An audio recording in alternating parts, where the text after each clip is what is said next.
once again, UWA Elite fans. I am the man of 1,000 spreadsheets, MC Hale, and whether you are from Tromaville, from Gotham, right here in South River, New Jersey, or out there on the interwebs, this is the place to be for Brawl for It All. 30-man over-the-top rope tournament, and a shot at the big belt is on the line. But to tell us a little bit more about some of the matches we have coming your way this evening, we have Jay Cypress sitting next to me. That's right, Mikhail.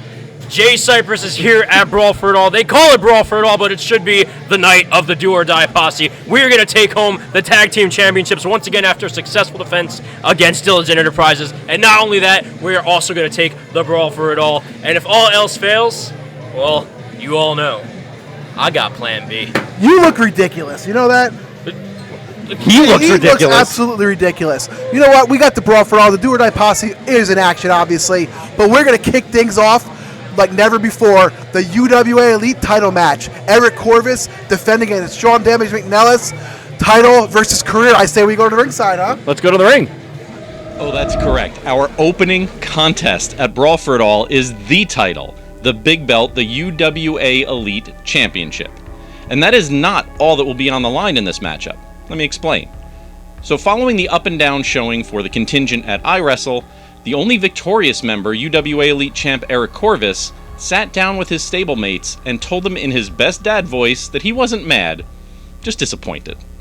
With the ability to guarantee a member of the contingent taking that title through to last breath right in the palm of their hands, facing off against an infighting team of Ty Thomas, Joey Adams, and the eventual winner, Sean McNellis, it slipped right through their fingertips. But they have to look ahead, and for the mat mechanic, that means a matchup against Damage. Corvis lamented the stipulation that the contingent would be barred from ringside, much to the surprise of Ryan T., and well, after the rest of the contingent left, Sean Damage McNellis, one of the most decorated champions in UWA Elite history, approached Corvis for a bit of maybe some pre-match mind games. So sizing up where they stand against each other, Corvis went on a verbal attack, saying Damage has been, quote, slumming it in the mid-card, nearly 10 years removed from winning his last UWA Elite Championship. And right now, Corvis feels that on Sean's best day and his worst, Corvis still doesn't lose this match. Now, SDM countered, saying that with champion Corvis at the top of the UWA Elite ladder, the company is soulless, devolving into what he called goofy nonsense.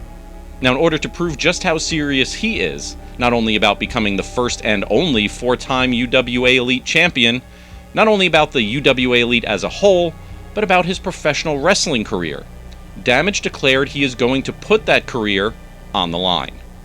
He's taking this more seriously than perhaps any match in his career for the simple fact that it could be his last. And Damage wasn't done, posting on his own personal social media page a video tirade about Corvis as a wrestler and as a person. He mocked the Corvis and Eddie Thomas sit-down that we saw last month. It got very personal very quickly. So whatever you are looking for in the stakes of a professional wrestling match, a plain old victory, a championship, a personal vendetta, wrestling competition, outside wrestling conflict, this match, once again your opening contest on this card, has it all and then some. Now, can Corvis keep his title without the benefit of the contingent at ringside? Will Damage walk out with the UWA Elite Championship and his career, or will he lose out on both? We'll find out this Saturday night in South River when UWA Elite Champion, the mat mechanic Eric Corvis, heads to the ring without support from the contingent to put his UWA Elite Championship on the line against the career of Sean Damage McNellis.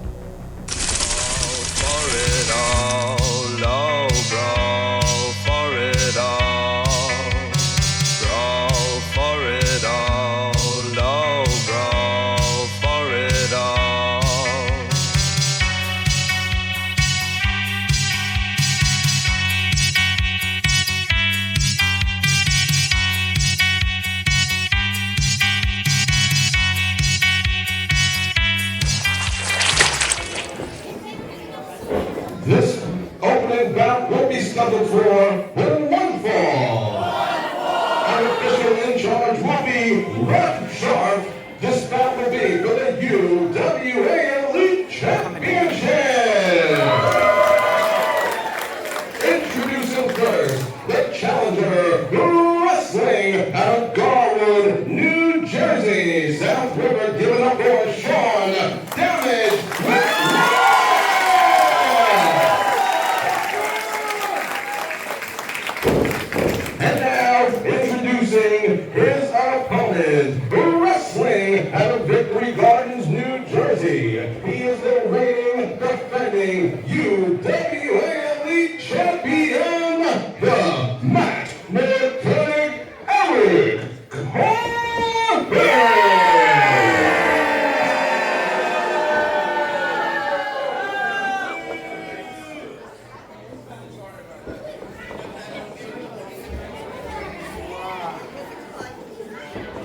closest you're gonna get to it, you piece of garbage.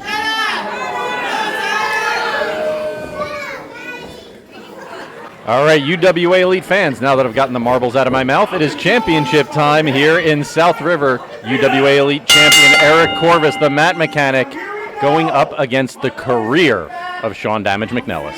You know, I had a lot of things I could have said, but we're a PG show, so we'll stick with marbles. Marbles. Bats in my belfry, maybe?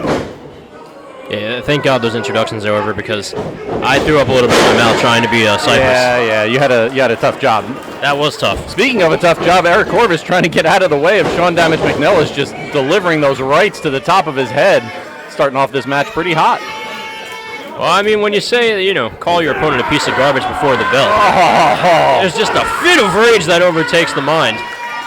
And it showed in that back rake. Yeah, that's something that Corvis likes to do to his opponent. So Damage taking a page out of the Mat Mechanics playbook there. A little bit of mind games in the opening bout of Brawl for It All. Well, when you're Sean Damage McNellis, you got to do whatever it takes because, like I said in the opening, his career is on the line. We'll also remind you that the contingent banned from ringside for this match. You saw Corvis coming out all by his lonesome.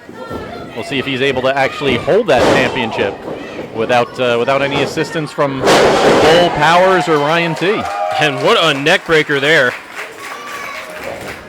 Going with the pinfall. I think that's a bold move by Eric Corvis. I hate when people come in and have their guys interfere at ringside. Yeah, obviously. That's not something you would ever have anything to do with, right, Cypress? Never.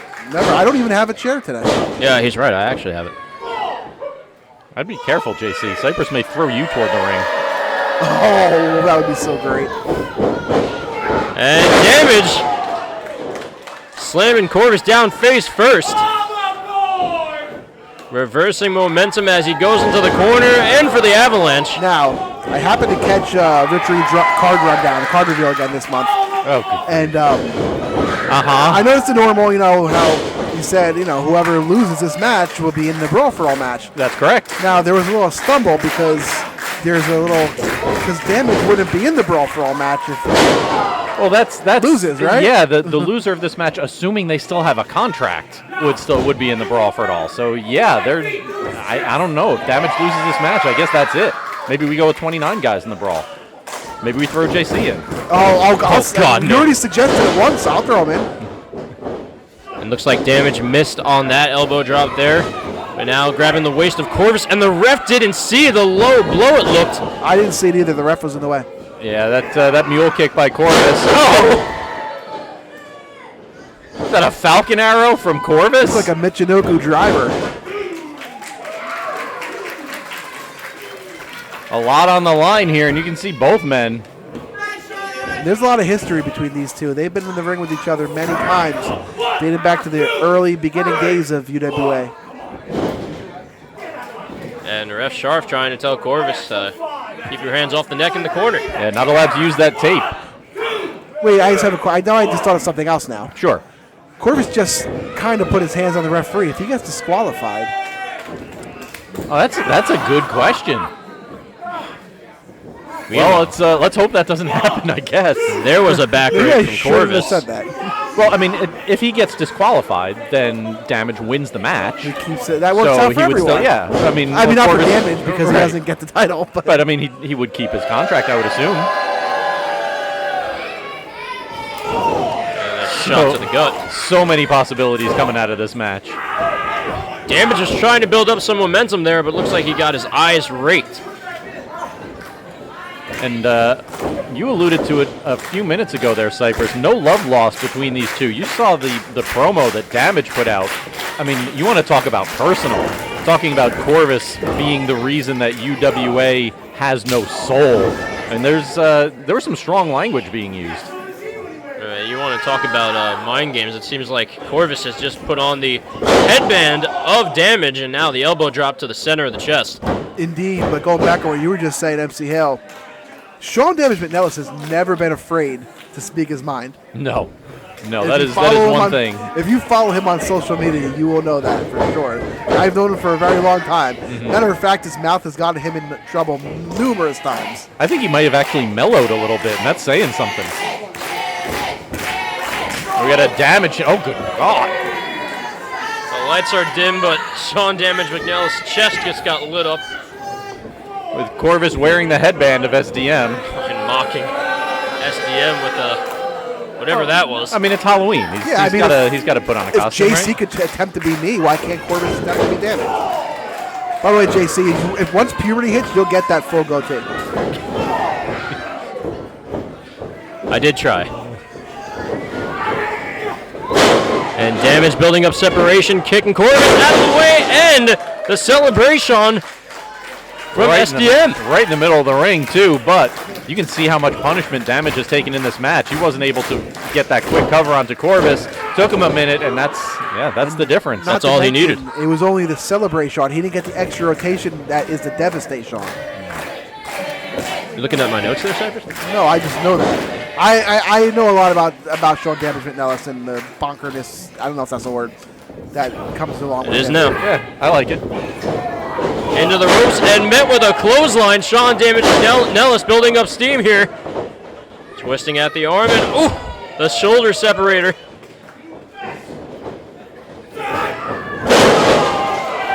Damage throwing everything he's got, everything but the kitchen sink. Is another Sambo coming in.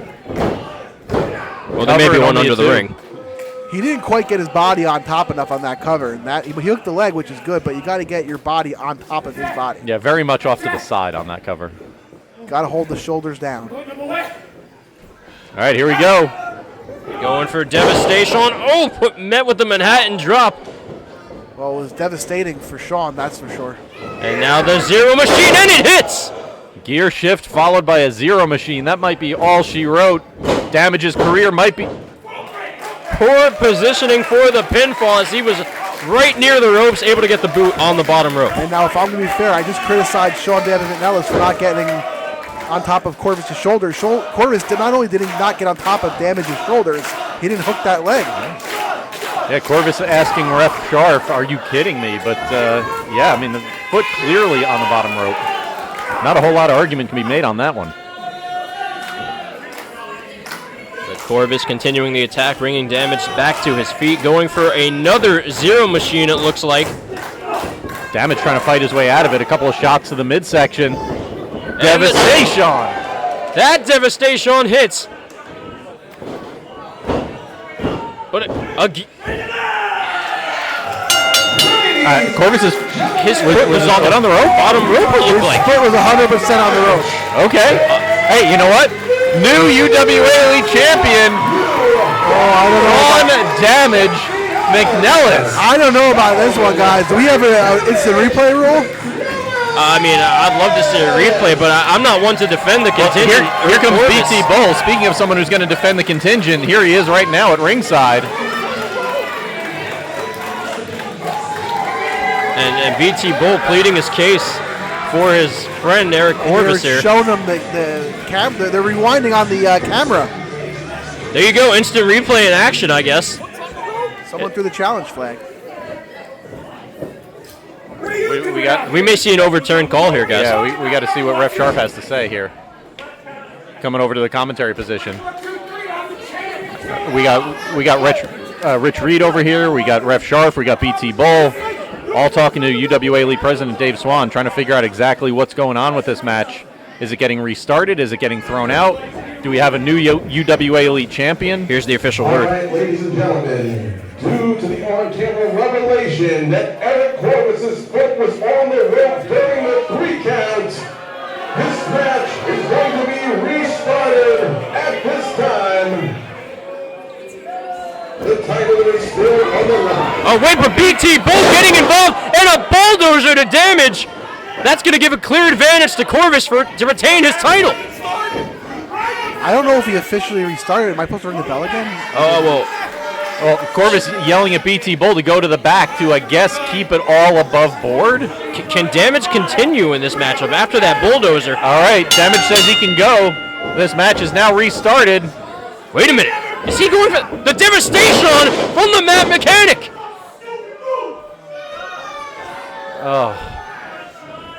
Oh, is the career of Sean Damage McNellis? No. Oh my goodness. Kicking out of his own maneuver. He has taken a bulldozer, a Zero Machine, and his own move, and he's somehow overcame that pinfall. And a second zero machine on top of that. The chant for Damage right now still has his career intact. What a bunch of what a crazy 3 minutes for Sean Damage McNellis. Oh! Huge chop. And that knocked him right back off his feet. Sean Damage McNellis went for thinking that he was the UWA Elite champion to be back in a match and getting hit with his own finishing move. And now being on the ropes. Hey, but still not enough to keep him down as this match goes on. And teasing it, but instead separating the legs. Yeah, a bit of a wishbone there from Corvis. Great salad dressing. Not so great when it's a wrestling maneuver. I never had the Corvis salad dressing. Nope, not going to do it.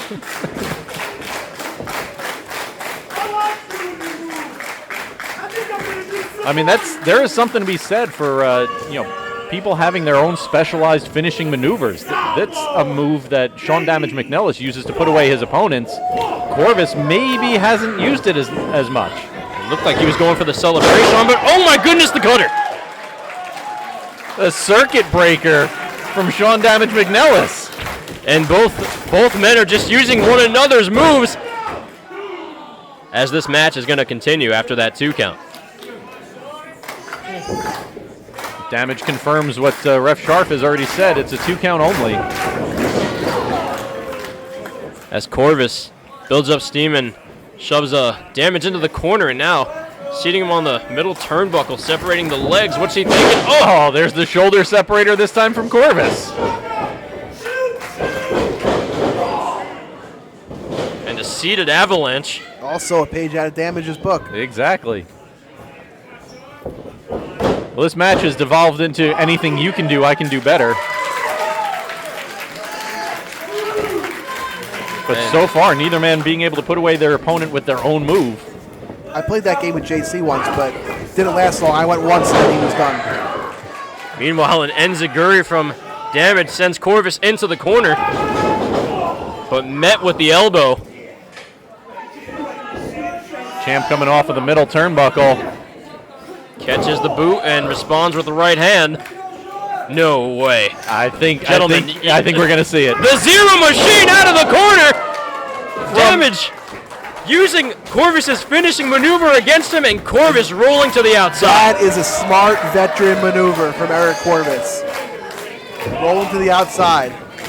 Damage has got to pick him up, bring him back inside to win this match. Well, to win the title. That's exactly what he's looking to do. Damage picking up the mat mechanic. Corvis knows. He knows he can't lose that title on a count out. Well, it's just a ring awareness of the mat mechanic, knowing exactly where he was, having the presence of mind to roll out. And when you've been in the ring as long as Eric Corvis, that stuff just comes natural. Devastation Part 2. Is that enough to get the UWA Elite Championship 2? What the hell? That's E-Money Millie. What the hell is he doing out here? What is going on? Well, I wonder, because there's no contingent members allowed out there. Wait. E-Money Millie just threw the brass knuckles to Corvis. Did Eric Corvis buy? Did he buy out E-Money Millie because he's not in the contingent? I mean, he calls himself the investment. I wonder if the contingent has made an investment in their UWA Elite champion here. If anyone's going to take that money, it's brass him. knuckles to the gun into the face, and that does it. I mean, can we see a replay? Well, I mean, no one from the contingent interfered. Well, except for that he doesn't have to be part of the contingent to interfere in the match. Sean Damage McNellis must leave the UWA Elite forever. Not like this. What the hell just happened? Damage still flat on his back. Look at Millie. Millie showing the brass knuckles that he threw to Corvis. Is he? No way. The contingent breaking out the shirt. They're handing E-Money Millie his own polo. E-Money Millie has sold out. Well, I mean, is that really that much of a shocker? Not really. He looks to sell out. That's his whole thing. And the color of the shirt says it all. The contingent is invested in E-Money Millie. Well, UWA Elite fans, this may be the last that you're going to see of Sean Damage McNellis in the ring. What a career it has been for SDM. I mean, I hope the fans recognize what they've seen tonight. The end of one of the most storied careers in UWA Elite history. Oh, no. All right, we're going to try and spare you this. Hey. Oh, Folks, UWA Elite is going to return to South River Saturday night, November. Wait a minute. Hang on. Listen, I understand the stipulations on this match. He said that if he lost, he would leave UWA Elite forever. And he did. You said the contingent wouldn't get involved in this match. He seems to be wearing your uniform. He seemed to attack Sean Damage McNellis between falls. The way I see it is I am not going to make him uphold that stipulation. Sean Damage McNellis is UWA Elite, and he's not going anywhere. Welcome back. We have one more spot in the Brawl for It All later on tonight, and Sean, it's yours. Sean Damage McNellis not only has his career, but he's going to be in the Brawl for It All for another shot at the title. All right, well, folks, UWA Elite returning to South River Saturday night, November 8th with UWA Elite season finale, Last Breath. Tickets are available right now, UWAElite.com.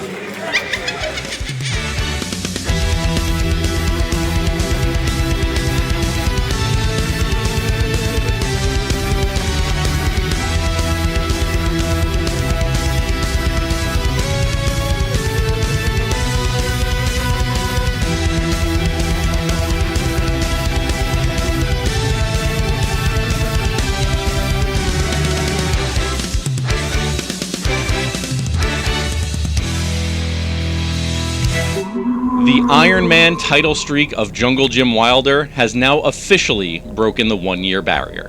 While his title defenses add up to a Sweet 16, it is still quite a ways away from the victory count of Mike Quest, and still short of the length of the Iron Man title reign of Bose. Every defense gets him just a little closer and boosts his confidence and the support of the UWA Elite Army just a little bit more. As he puts it, the mountaintop gets just a little higher. Now, in a backstage interview with Shannon May following his victory against E-Money Millie at iWrestle, Wilder congratulated the man who won the #1 contender match, former member of the Lost Boys, Athan Promise. Wilder said he knows Promise has been working hard, but can he beat Wilder without the Lost Boys? And can he keep that shockingly low 10% fan voting total from iWrestle out of his head? Well, Promise seemed to be very unaware of exactly how he came about getting this Iron Man title shot against Wilder in the first place. He wondered if Jungle Jim was looking for a way to excuse a loss in a match that hadn't even happened yet, until both Wilder and Shannon May suggested he watch the footage of Rise and Penn gift wrapping a victory for him while Promise was still dazed from a Yosifer L superplex. Now, Promise claims he beat both of the Lost Boys by himself at Crossroads, which nobody can deny. He also claimed to beat Yosifer by himself, which is somewhat less accurate. Now, be that as it may, this Saturday night it will indeed be a one-on-one matchup when Iron Man champion Jungle Jim Wilder faces off against challenger Athan Promise with Wilder's title on the line. Brawl for it all, oh, brawl for it all. Brawl for it all, oh, brawl for it all.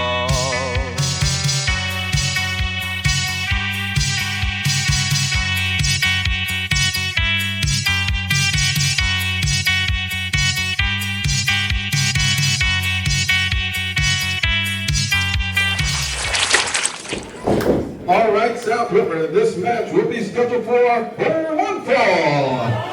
Our official in charge will be Ref Jimmy Storm. This bout will be for the Iron Man Championship. Introducing first the challenger wrestling from wherever he wakes up. Give it up for Athan Promise.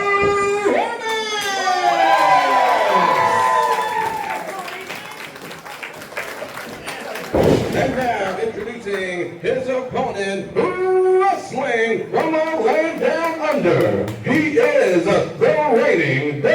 defending Iron Man champion. Give it up for the Jungle Jim Wilder.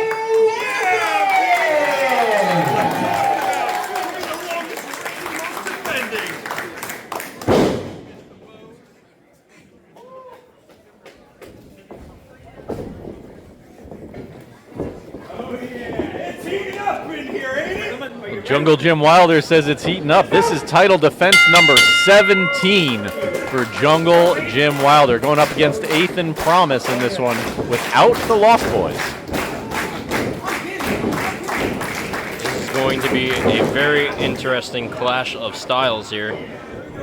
The side headlock applied and the takedown, hanging on to that headlock.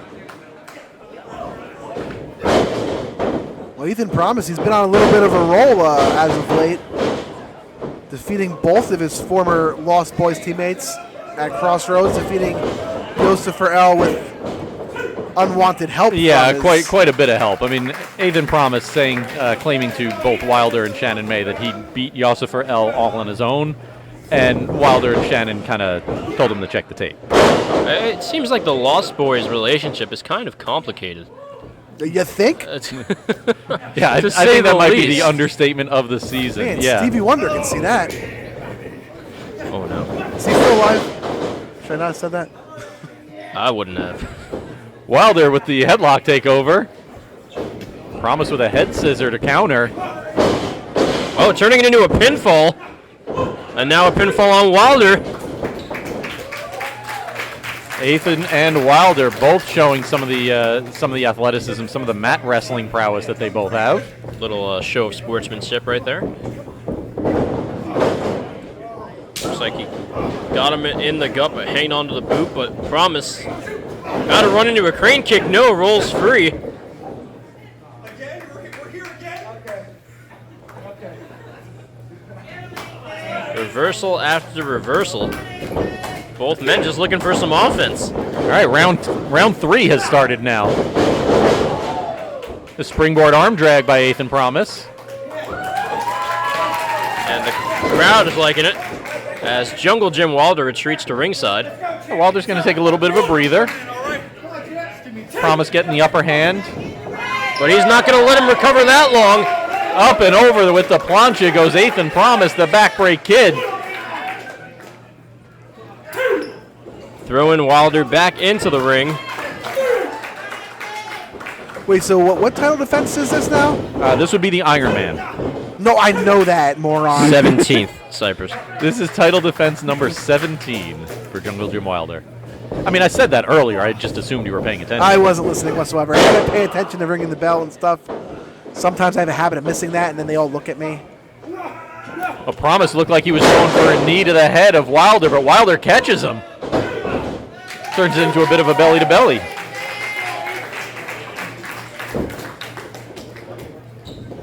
Excellent awareness from the Iron Man champion.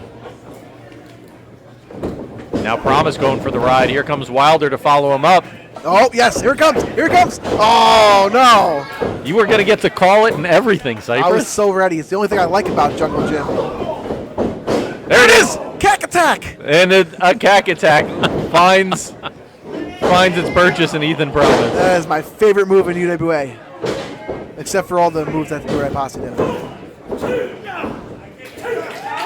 Well, the jungle in paradise by Wilder, not enough to put away Promise. You should give him another cack attack.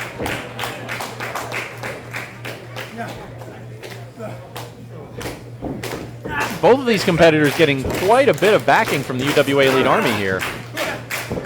Oh, Cataclysm getting set up by Wilder. Turned into a pinfall. I mean, to be honest, I don't understand what the UWA Elite Army sees in Jungle Jim, why they cheer for him, but... I mean, he's very much a people's champion. I mean, usually that's something we reserve for the he's a for tool. the iChampionship. He's a tool. Would you cheer for this thing? No, you wouldn't. But Cypress, 17 title defenses? That does not impress you? No. Oh, okay. What would Jungle Jim Wilder have to do to be impressive in the eyes? Well, he could start with hitting at least one more cack attack. All right, we'll see if we can work on that one with him. Up, under, around, and through, and then finally landing an enziguri is Athan Promise. Jungle Jim Wilder trying to figure out exactly what's going wrong in this match. Athan Promise stomping the feet. What's he thinking? Clothesline in the corner. Getting set up for another one. Here comes a second. How about one more? Let's make it an even 3. No, instead tossed to the apron. But Promise not wasting any time, going to the top rope. And a crossbody wipes out Jungle Jim Wilder. And a good landing from Athan Promise. Didn't go careening out of the ring. Stayed right where he needed to be to get that pinfall, get the leverage on top of Wilder. Wilder able to kick out, however. Athan Promise, I thought he had his. Oh, there's that stop he's been finishing people off with. And that was a close call. Yeah, Athan Promise within a couple millimeters of winning his first ever singles championship here in UWA Elite. He is a former tag team champion. Never tasted singles gold, though. Well, as they say, there's a first time for everything, and Athan Promise hoping that first time is coming right here. Soon, JC, soon.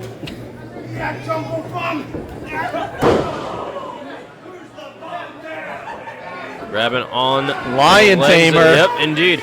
Lion Tamer from Jungle Jim. Man, weren't you telling me a story about a Lion Tamer before the show, MC Hell? Was I? Yeah, you had a student or something, right? Yeah, I mean, yeah. He tames lions. He does. He's, you know what? I'm not even gonna. Jungle Jim Wilder dragging Athan Promise away from the bottom rope, right into the middle of the ring. And kicks him for some separation. Holding on to the arm, looking for a neck breaker. No, that's reversed as well. Shoving Wilder into the corner. And the Coyote Cutter. Jinx. Ref Jimmy Storm trying to get out of the way as the Coyote Cutter just coming in his direction. Wait, MC Hell, you can't talk. He jinxed you.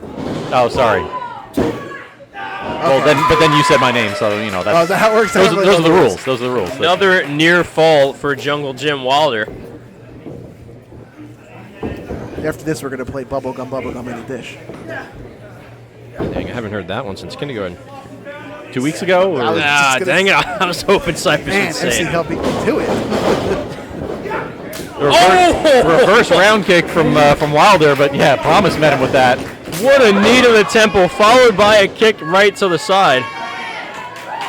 And If now he Promise hits this, it's over. going for the top rope again. The double stomp to the back. Oh, not going for a cover. And getting in the DDT. This has got to be it. There's no way Jungle Jim kicks out of this. And nope, he did not kick out of it, but he did get his foot on the bottom rope, and that is enough. Jimmy Storm says, "I am not you, Ref Shard. I noticed foot's on the rope." Sharf. Sharf with an Sharf. F. What'd I call him? Something else. Yeah, we can't say that. Oh, my bad. that was not on purpose. Oh, It's a wild one tonight here at the Brawl for It All, folks. Can I talk about the Yankee pitcher Cam Schlittler? How about the great NASCAR driver, Dick Trickle? Oh, boy. Athan Promise. Might have tweaked his knee there. No, wait, I was mistaken. Oh, no, but The drop kick to Jungle Jim Wilder taking out Ref Jimmy Storm. Yeah, poor Sarge. Yeah, Sarge is hurting right now. yeah, Promise checking in on him. Oh, and here come the Lost Boys. With the Iron Man Championship, they're handing it to Promise. Telling Promise to use it to win the title.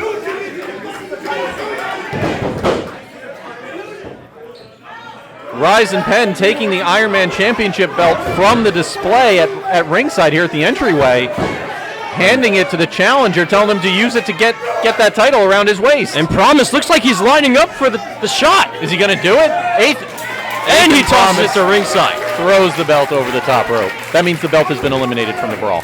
I thought it went through.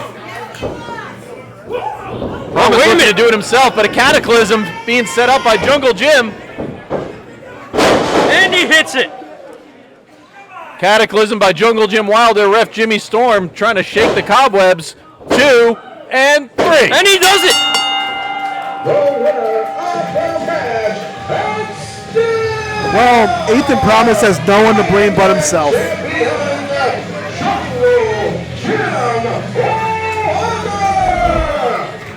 Well, Cypress, that is a successful title defense yet again for Jungle Jim Wilder. Surely you're impressed now.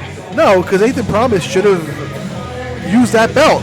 Listen, I can tell you from firsthand experience, I could get Robbie Roller out here. If someone hands you something like a belt or a chair, you use it. I mean, Athan Promise apparently a little bit above that method of victory.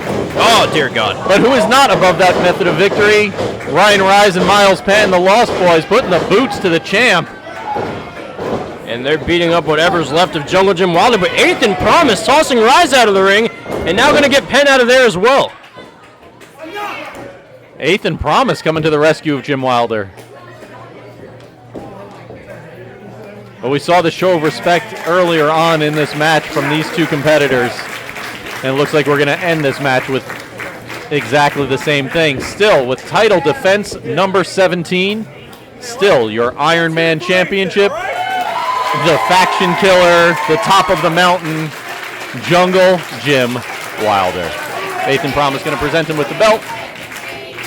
And folks, coming up next, we have got a grudge match. Oh, let's. I thought Jungle Jim was going to shake his hand for a second there. Wait a minute, Promise taking the belt back and hitting Jungle Jim Wilder over the head with it. Athan Promise turning his back on the UWA. Is he rejoining the Lost Boys? His mind has went to that dark place where Miles Penn and Ryan Rise is, and they're beating the holy hell out of Jungle Jim Wilder. Yeah, Athan Promise was defending Wilder before, but now he's leading the attack. I personally applaud him. Of course you would. Now you're an Athan Promise My only fan. critique was, why didn't he do it 5 minutes ago? He'd be the champion. Well, it's looking very much like the Lost Boys are back to being a trio here. Wait, here comes the shot callers, Flash Carter and Key Nobody Evans. called for them. Coming to the aid of Jungle Jim Wilder and the Lost Boys retreating. With the belt still.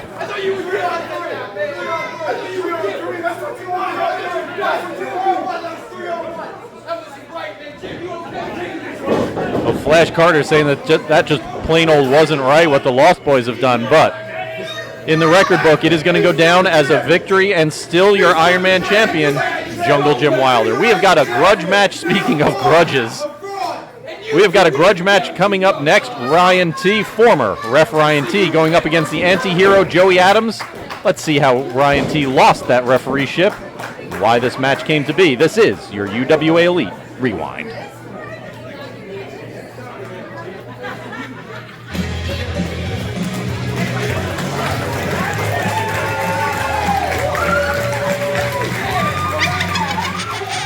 Ref Ryan T said it was a 2 count only. Down goes Corvis. Joey Adams with the cover, hooking the leg 2, and What the hell? what? Referee Ryan T just giving 2 birds to Joey Adams. What the hell's going on? Is this what they were talking about at Horror I Fest? don't know, you interrupted. And now Corvis, Zero Machine. 1, 2. Are you kidding? Unbelievable.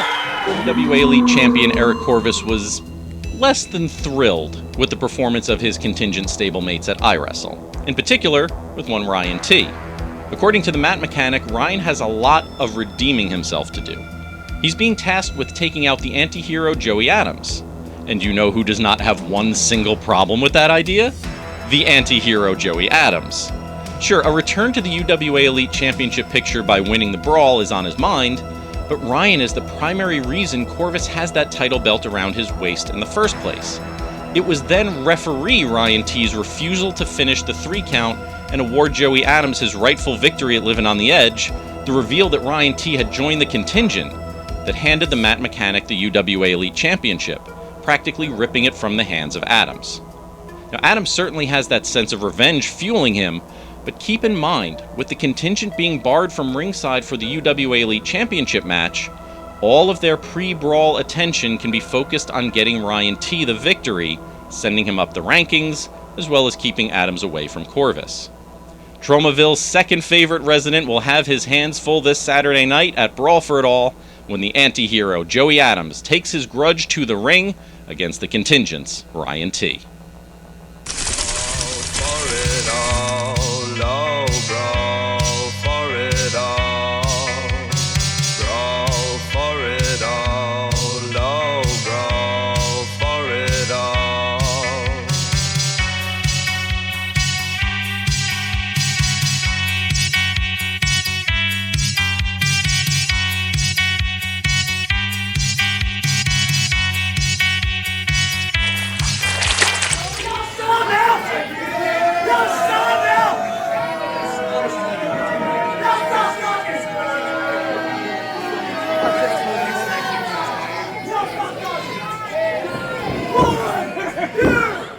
You're not a referee anymore.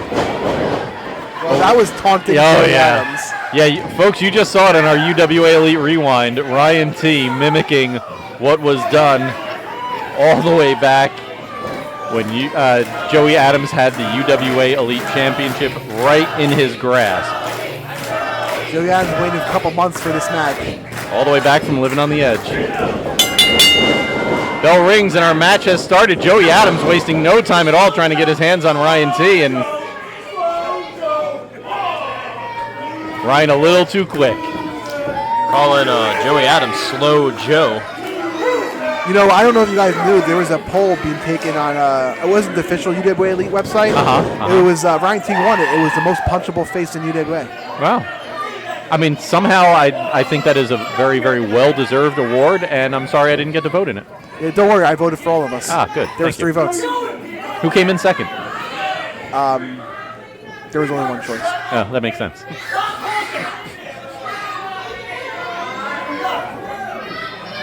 Yeah, when it comes to punchable faces, there really is only one choice to make, right?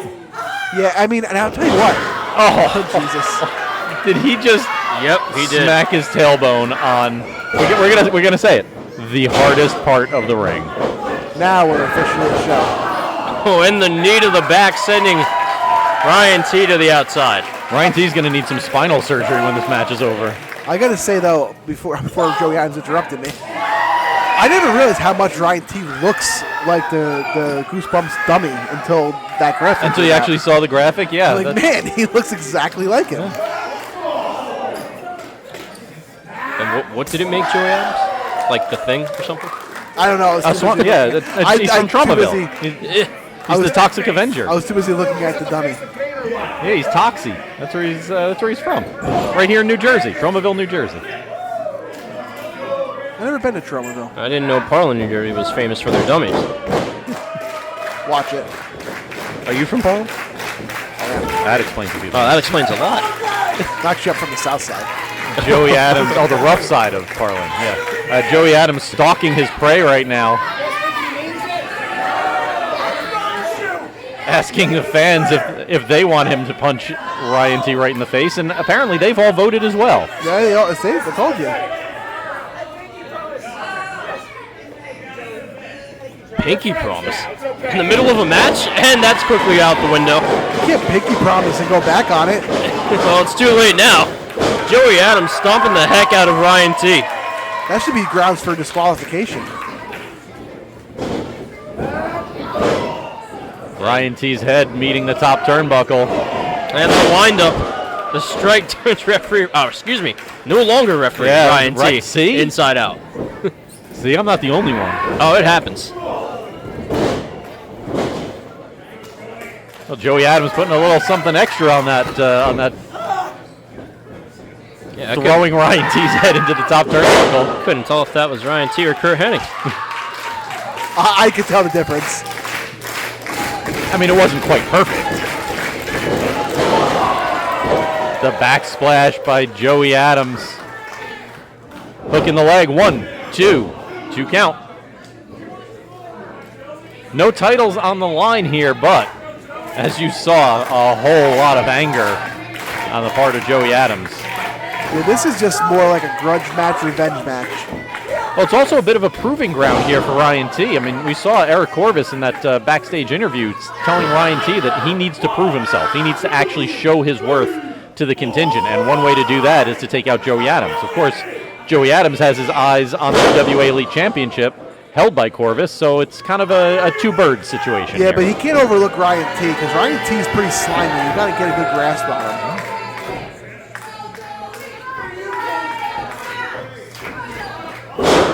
And the double axe handle takes down Joey Adams.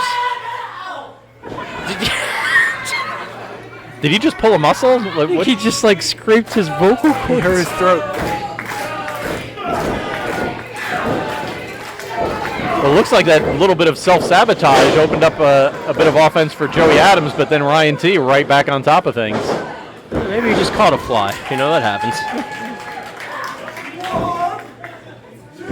Well, Ryan T now giving lessons on how to count to 3 to ref Ryan Sharp. Well, he's a pro. Sharp has a first name? He does. You say referee Ryan Sharp? Yeah. That's his name? Did you just make That's that Red up? Shark. I feel like you just made that up. I kind of feel like that's. I'm in the same. I feel like you saw Ryan T and you just went with it. Have I ever misspoken on this microphone? Don't answer that. Did you listen to yourself on the opening? I'm fortunate that I'm not one of the people who had to. I feel bad for everyone who did. It's going to be on replay at the year-end awards ceremony. Oh, God, it's going to be on replay at the year-end awards ceremony, isn't it? Well, you're the host of that. You can control that, right? I can try. Meanwhile, Joey Adams in a whole lot of trouble right now. Ryan T just putting the boots to him, putting the knees to him. Basically whatever he's got to use as a weapon. Lining up the shot, and taking out the legs is Joey Adams, and now Ryan T on the second rope. Very bad position here. Adams throwing the leg right over the shoulder of Ryan T, choking him on the middle rope. Running lung blower from the anti-hero. But now both men are down. Will they be able to answer the count of 10? Or is this match going to end in a no contest? I mean, no titles on the line, but I'm sure neither one would be satisfied with that conclusion. That's for sure. Count broken. I'm sure if Joey Adams did enough damage on Ryan T, he'd be okay with it. But can you ever do enough damage to Ryan T? That's a good point. Yeah. Certainly not in the eyes of Joey Adams. And an exchange of right hands by Joey Adams.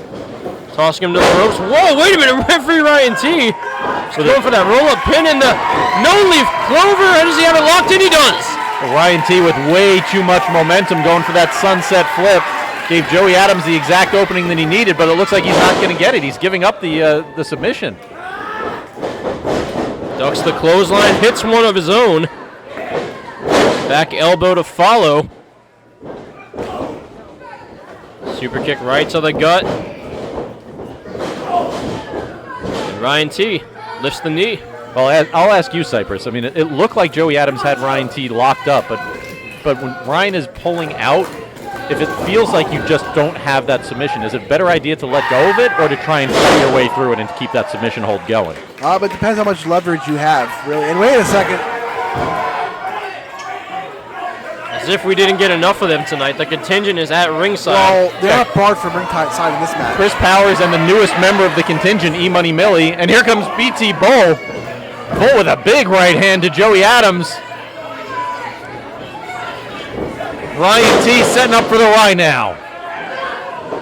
1, 2, and Ryan T, just like every other member of the contingent. That's embarrassing.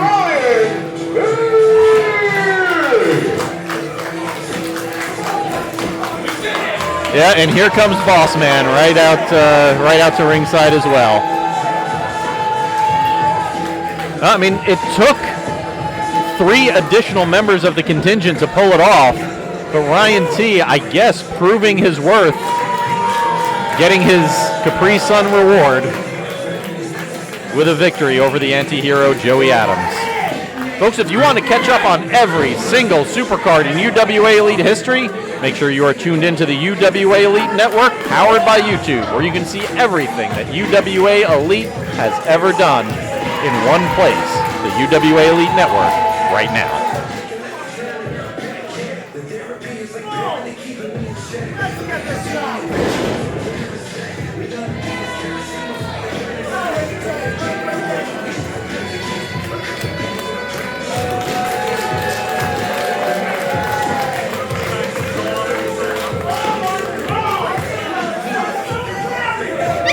YouTube is the new official home of the UWA Elite Network. Don't miss classic matches, full events, exclusive bonus content, and much more right now on the official UWA Elite YouTube channel. Plus, every month you'll get to watch brand new UWA Elite Supercards in their entirety for free. From setting the standard to Last Breath and everything in between, you can catch all of your favorite UWA Elite All-Stars in one place. The UWA Elite Network, powered by YouTube. As you are all aware, the UWA Elite iChampionship was not defended at iWrestle, and that's for very good reason.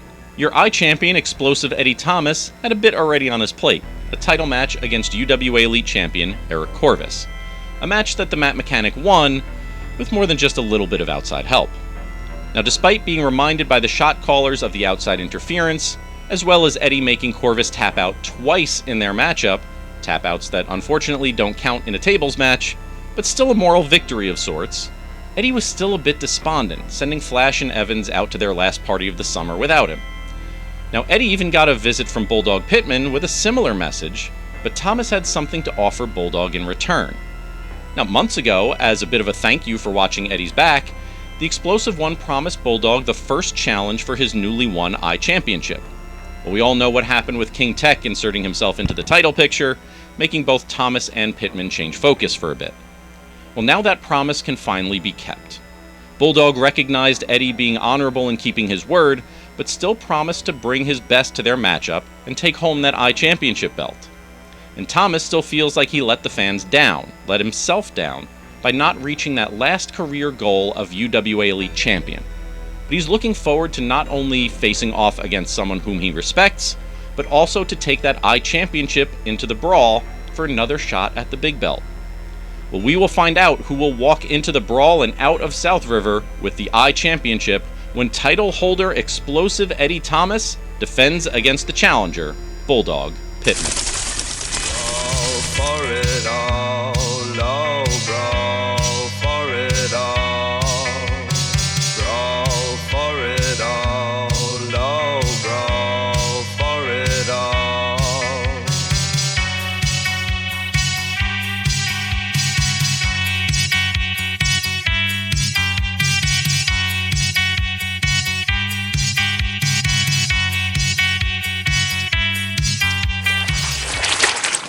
All right, South River, this match will be scheduled for one fall. Our official in charge will be Ref Jimmy Storm.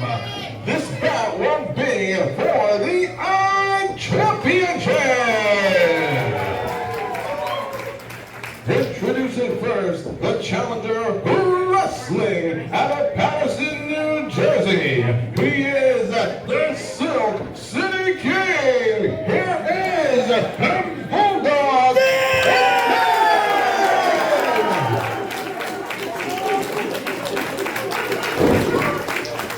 And now, his opponent, wrestling out of Raritan, New Jersey. He is the 2025 winner of the Dynamite Davis Crossroads Tournament. He is also the reigning, defending iChampion. Here is Explosive Eddie Thomas.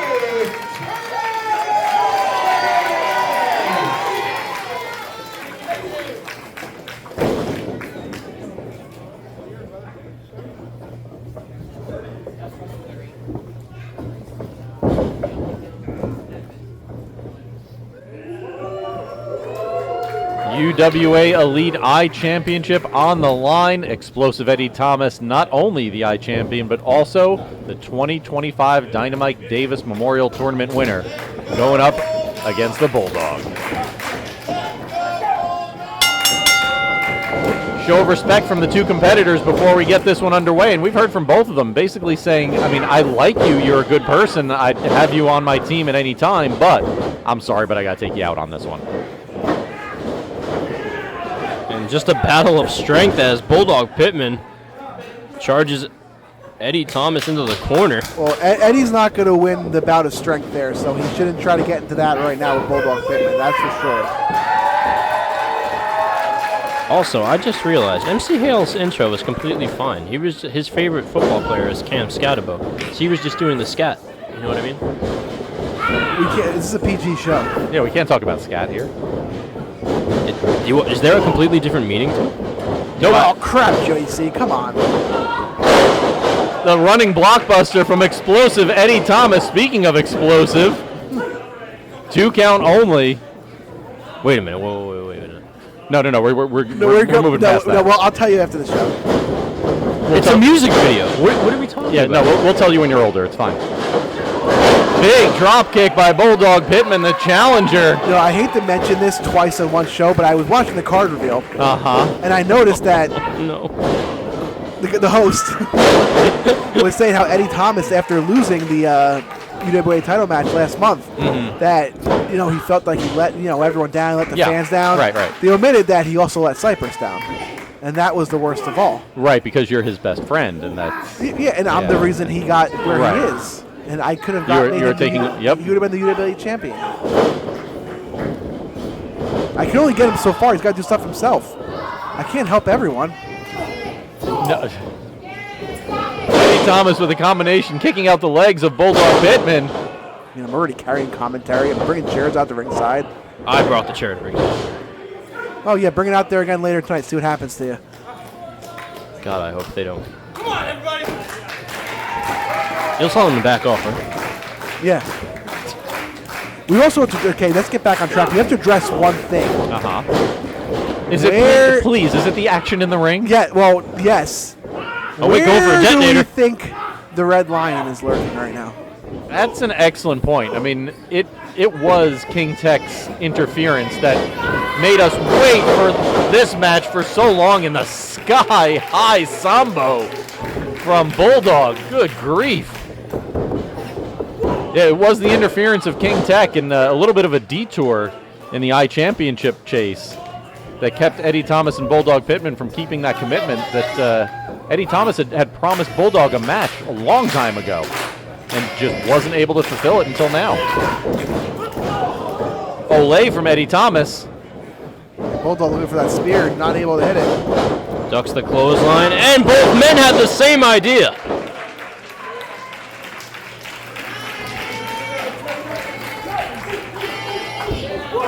Double clothesline from both Eddie and Bulldog. Oh, speaking of the Red Lion. Speak of the devil, and the devil appears.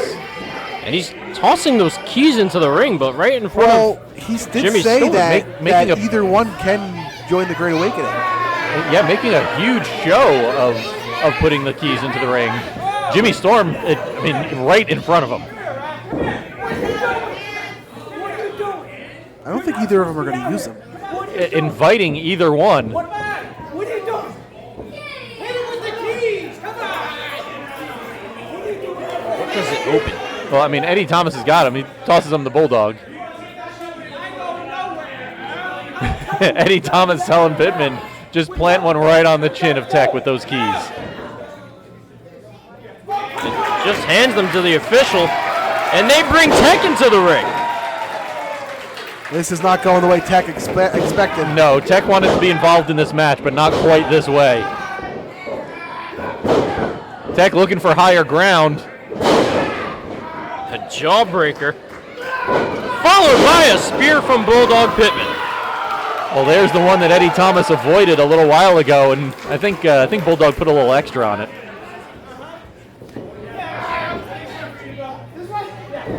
And taking out the trash. Eddie and Bulldog says it's time for Tech to go, and over he goes. Oh, now a roll-up from Eddie. 2.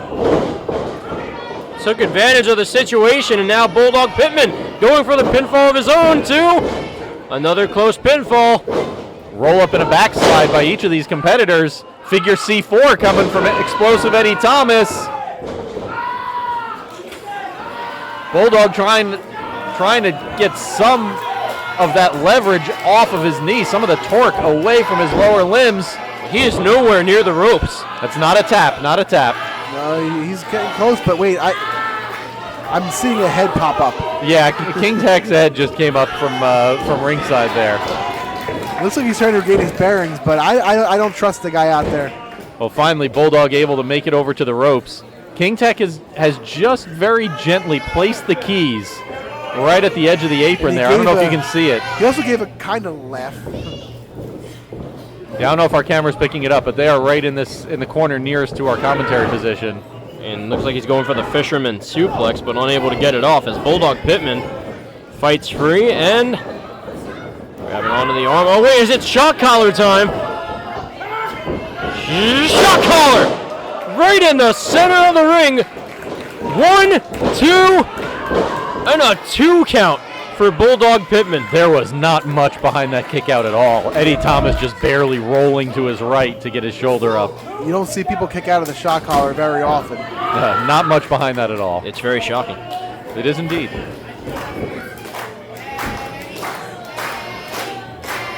We got an Eddie chant here. Maybe the fans here at ringside are declaring their loyalty now. Bulldog ready to be the champ. Just rolling straight in, and that's just going to be a disqualification, no? I would think it would have to be.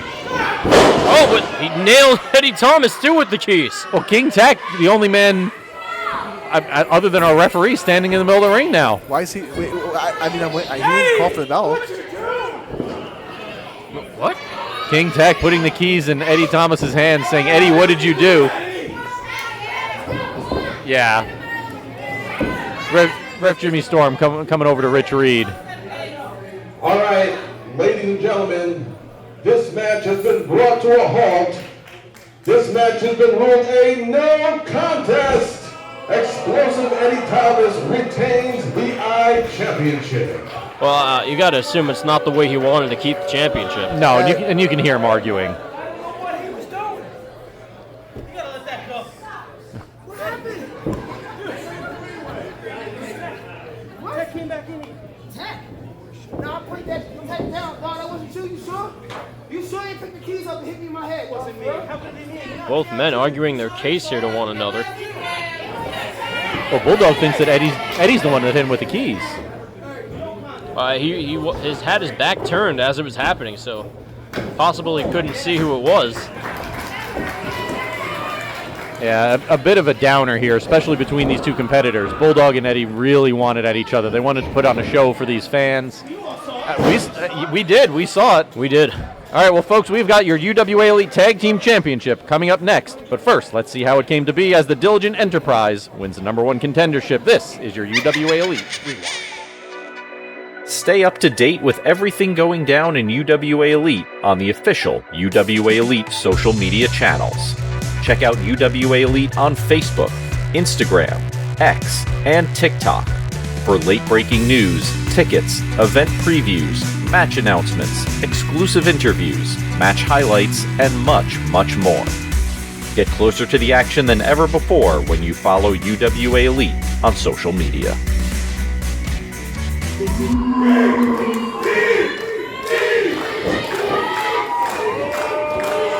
Vertigo and Dillinger with the double team power slam. 1, 2, and 3.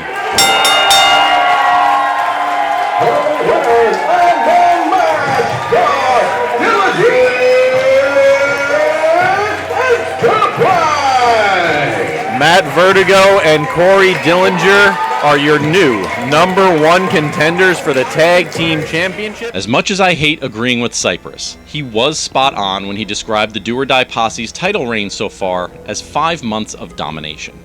The team of Robbie Roller and KTB, alongside Big Dan and their advisor Cypress, sat down to share their opinions on the new #1 contenders for their tag team titles, Corey Dillinger and Matt Vertigo, the Diligent Enterprise.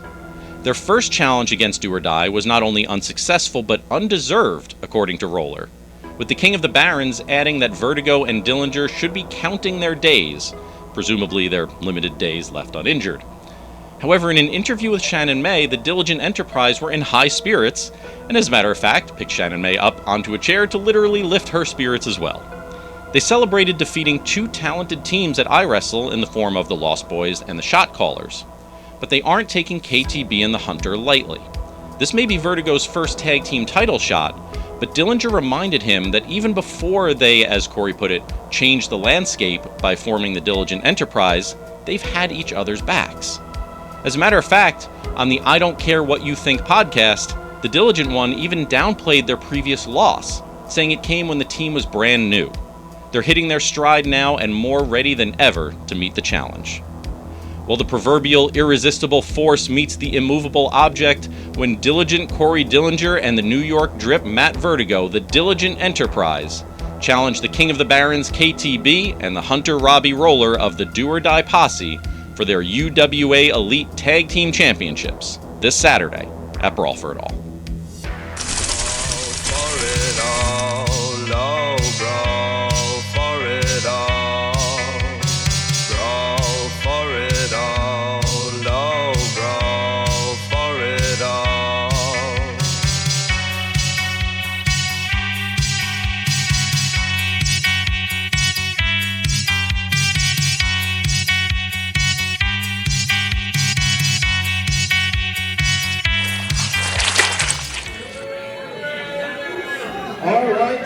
River.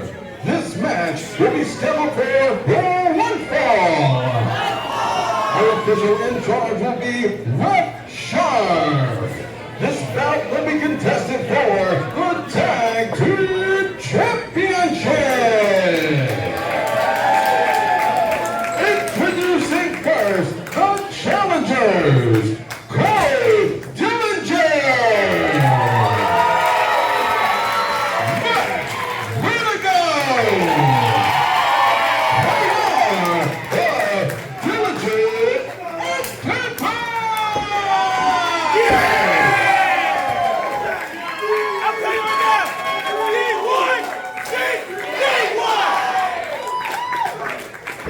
And now, introducing their opponents, being accompanied by Big Dan Wynant. They are the reigning, defending tag team champions, Robbie Roller, KTB.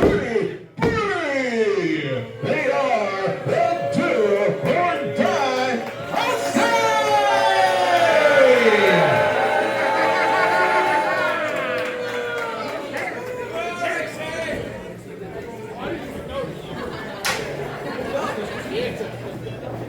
Well, I would ask you both for your predictions on this, but I think I'm pretty sure which way JC and Cypress are going to go on both of these. Dang right, Dillinger Enterprise. You can't be me and then go for Diligent Enterprise. Hey, the bald cap came off. Yeah, a couple of threats being lobbied by the Do or Die Posse over here at our commentary table on their way in. Well, good thing for you, MC Hale. None of them were directed at you. Robbie Rollers was. He told me guilt by association. He told me I would be collateral damage if I stayed too close to JC, so that's why I'm way over here now. I didn't hear that part. I was talking to KTB. I'd apologize, but I don't like to be a liar. But you're so good at it.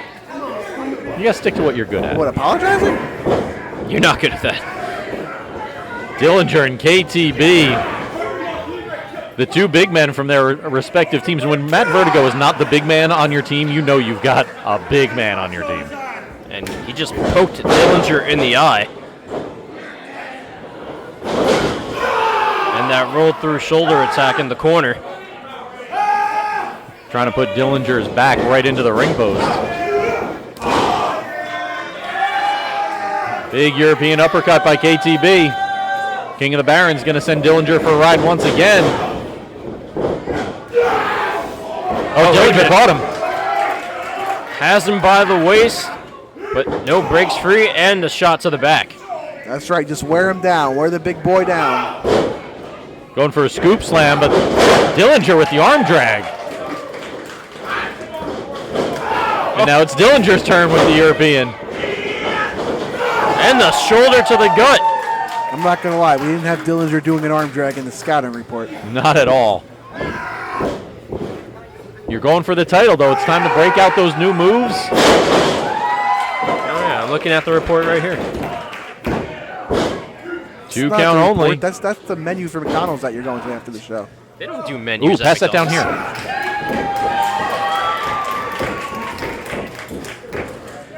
All right, in comes Vertigo. Double team maneuver here from the Diligent Enterprise. Double back elbow to KTB.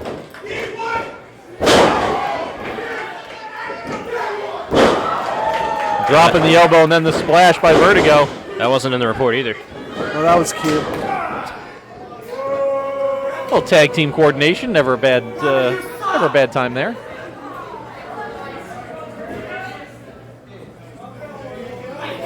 And Robbie Roller asking for a bottle of water for his partner. Are we between rounds? Like, what is this? The corner man is coming in to give him some water. Vertigo could go after him. It's not my fault he did it. Oh! Roller sent into the opponent corner. Cheating, by the way. And Cheating. Dillinger cracked him right in the face. Vertigo continuing the attack, and oh my goodness. Looked like belly to back suplex. Yeah.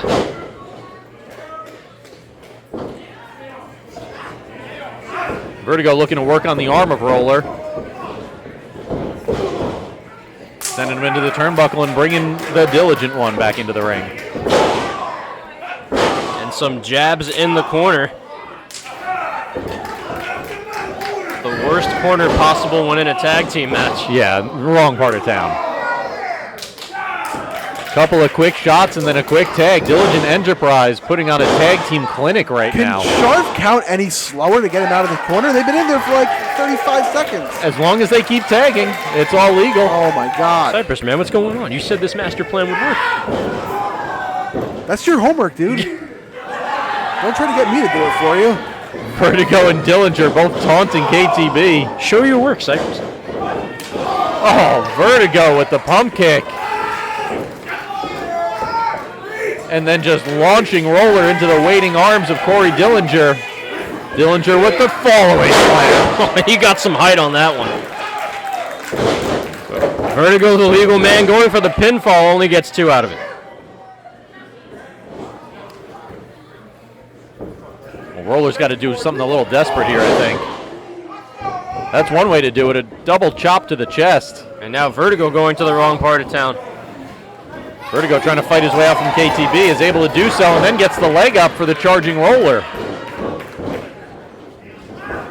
Trying to capitalize there, but wait. Big Dan going to the corner and sweeping out Dillinger's legs. Dan, what are you doing? You're right in front of the referee.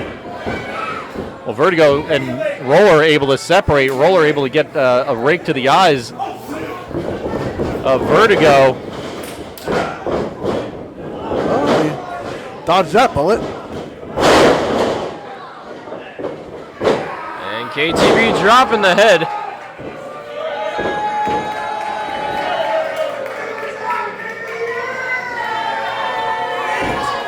Well, Vertigo looked like he was well in control of things until Big Dan made a little bit of a difference. I just want to say, I did not condone what Big Dan did. When we went over that in the back, I said don't do it in front of the ref's face. You mean when we went over this? Oh, yeah. We. Me, Robbie Roller, Big Dan, and KTB. And Jay Cypress. If you want to go in the back and talk about it afterwards, you could come into the meeting. Yeah, I don't know. I don't know if the Do or Die Posse would be welcoming new members, but I hear the Great Awakening is. Yeah, there you go. Go join that. Please, though, actually, first, I'm kind of curious. This Vertigo chant from the fans here at ringside, but KTB puts an end to that. I just want to know what the key is open. That's what I want to figure out. Go to the meeting. Find out. The key to his heart. Oh, wait, he doesn't have one. Hang on. KTB going to his corner and the shoulder to the abdomen as Robbie Roller tags himself in with a, inappropriate gesture for Dillinger. Matching exactly what the Diligent Enterprise said to them just a little while ago. Yeah, exactly. A little bit of turnabout is fair play, I guess. Yeah, you can't blame Robbie Roller for doing it after him. He wasn't the first one.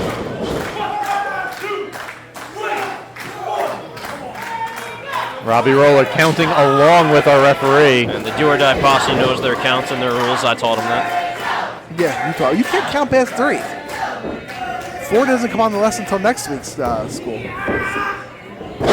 And the scoop slam there for Robbie Roller. KTB coming in the ring now.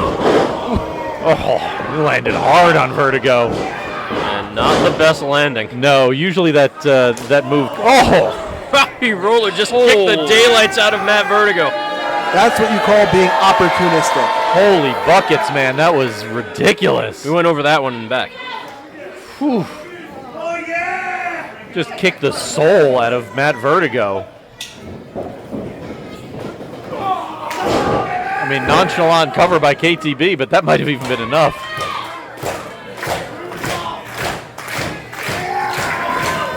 Now just driving that boot in between the shoulder blades as Vertigo is on the bottom rope.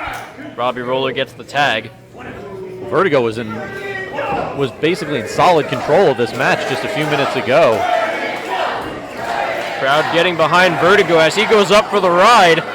Feet practically scraping the ceiling here at the VFW. But gets back on the canvas, and now some shots to both Roller and KTB. Oh, but they respond with some kicks to the gut. And there you go, the suplex. Yeah, that time it worked. Hey, you always try again. Not a third time, though. Third time is not a charm, despite what they say. And who the hell are they? Like, who are these people? Who says it? They talk a lot, though, don't they? Yeah, they never shut up. It's like JC. Shut up, JC. And Another Vertigo chant. I feel like, unfortunately, that chant has been necessary for the last 5 minutes or so. You can cheer for him all you want. It doesn't mean anything. Robbie Roller getting the knee into the abdomen, and now looked like he was going for the abdominal stretch, my goodness. And the flatliner from Vertigo. All right, that part's not good. I didn't like that part. Come on, Robbie, get up.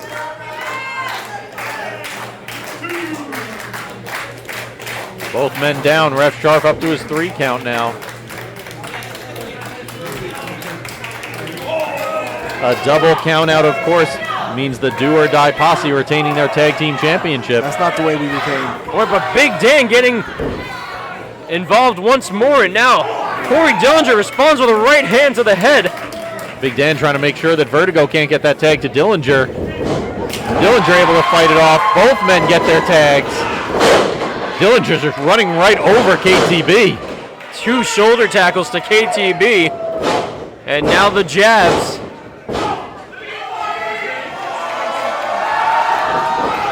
Oh, but Robbie Roller trying to help out KTB, walked into the elbow. Neckbreaker from Dillinger, no. King of the Barons sending the diligent one into the corner. A couple of clotheslines. Oh. And there's that neckbreaker from Dillinger. A man that big shouldn't get that high. Like on his jump. I was going to say something there, Cypress. So you caught it. Ooh, watch the steps, Robbie. Oh, Robbie with a head of steam. Vertigo pulling down the top rope, and Robbie Roller ends up making contact with the ring steps. Dillinger trying to get KTB up. Vertigo with a little bit of help. Diligent Enterprise with the slam, 2 and no. Good job. Good ring awareness, Robbie. Oh, Sharp fell out of the ring. And into the face of Big Dan. And Big Dan has just been ejected from ringside. For what?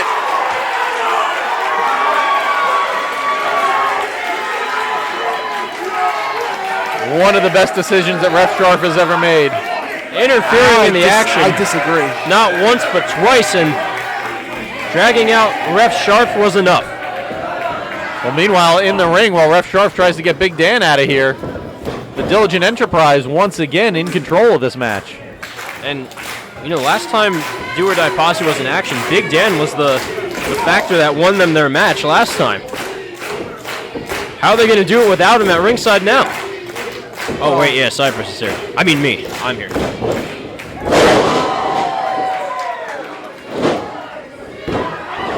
A hangman's cutter? Can't throw him out. Can't throw him out, Sharf.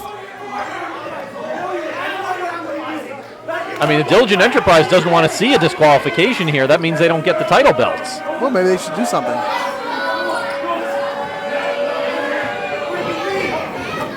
Oh, I wasn't being serious. Why are they doing something? Matt Vertigo bringing Robbie Roller back into the ring. KTB is down and out in the corner. How about one for Roller, too? What is he covering? He's not the legal man. He's not the legal man. JC, don't ring that bell. He's not the legal man. I got to do what the ref tells me to do. What do you want from me? Robbie Roller was not the legal man. KTB was the legal man. I mean, it's not like we have instant replay that we can go to. So we can rewind it's just it. not something that we're able to do we here. We can rewind it for Sean Damage McNellis. The limits of the technology here at UWA Elite are unfortunately going to tell us that your new UWA Elite Tag Team Champions, the Diligent Enterprise, Corey Dillinger and Matt Vertigo. So sorry, Cypress. So sorry to the Do or Die Posse for losing that match fair and square. And there they are, your new UWA Elite Tag Team Champions. Well, we'll enjoy Ref Sharp. We're never going to see him again. Folks, before we have the UWA Elite Brawl for It All, we will remind you that we are going to be returning right here to South River, New Jersey, Saturday, November 8th with the UWA Elite season finale. It is Last Breath. You can get your tickets right now at UWAElite.com. Here's my field.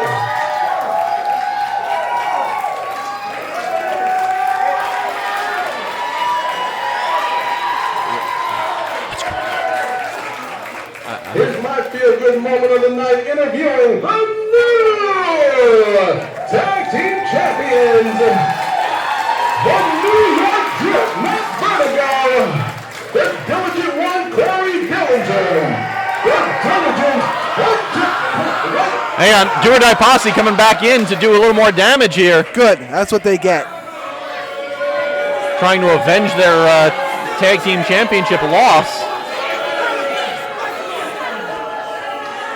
Well, Roller and KTB are stealing the belts.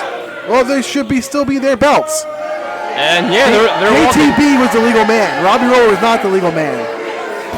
Well, leaving the arena now, the Do or Die Posse. They're going to the streets The match of South is under River. protest, and this is how we protest.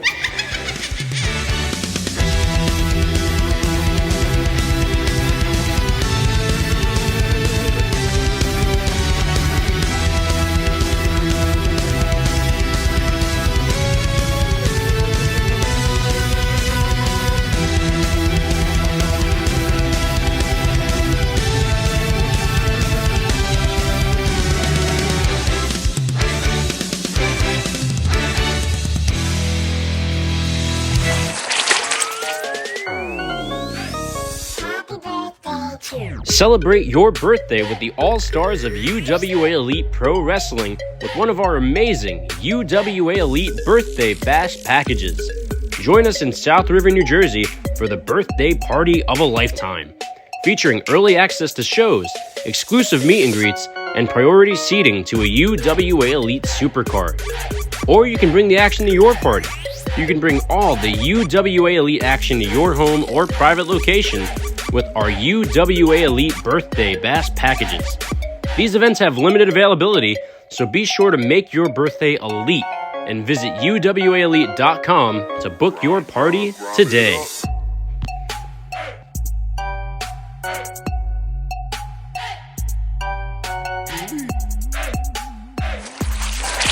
This is our Brawl for it all match.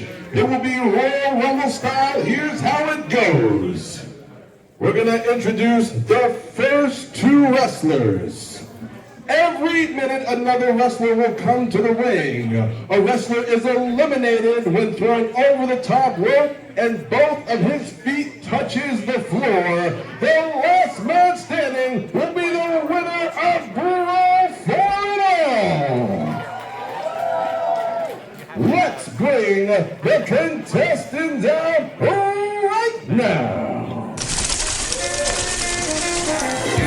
And now, coming to the ring, rocking the contingent by the way of Dillinger, Texas, my ticket to last and 3, 2, 4. Number 1. Call me 1996 HBK. It's 95. Was it 95? It's 95. Well, the number one entrant in the Brawl for it all for 2025 represents the contingent, and I mean, Cypress, you're part of a faction here in UWA Elite. What, the commentator table? Sure. I mean, you're barely part of that, but all right, we'll let it go. I'm a leader. So what's the strategy for the contingent for BT Bull? Is it just do as much destruction as possible? Because a number one going all the way through is, It depends. Well, obviously, I'm going to go on a limb here and assume that BT Bull knows what number his teammates are coming out at. Mm-hmm. So it depends what the draw is. If you know they're coming out, you can kind of lay low if you want. But if they're not, then if you're as big and vicious as BT Bull, then yes, you would just go crazy. Although he might be in for... oh, hang on. Hang on, indeed. This is an interesting number 2. Coming to the ring, wrestling out of Templeton, New Jersey. Here is truly terrific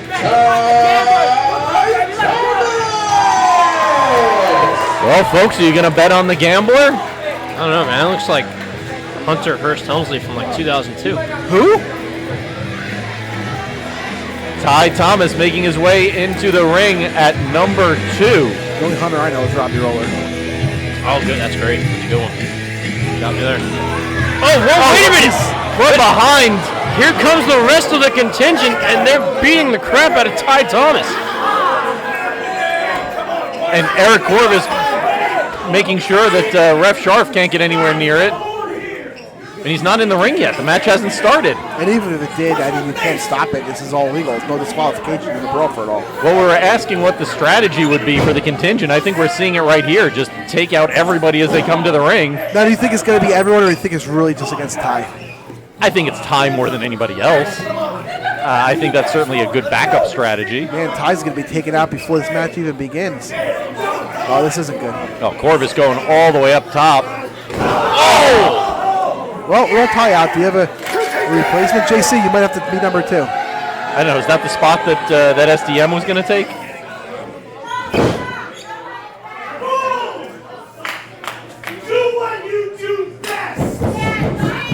Corvis telling Bull to do what he does best.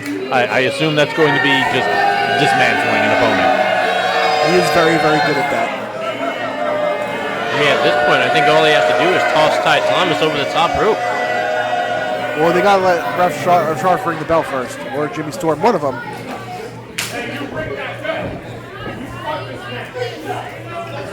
All right.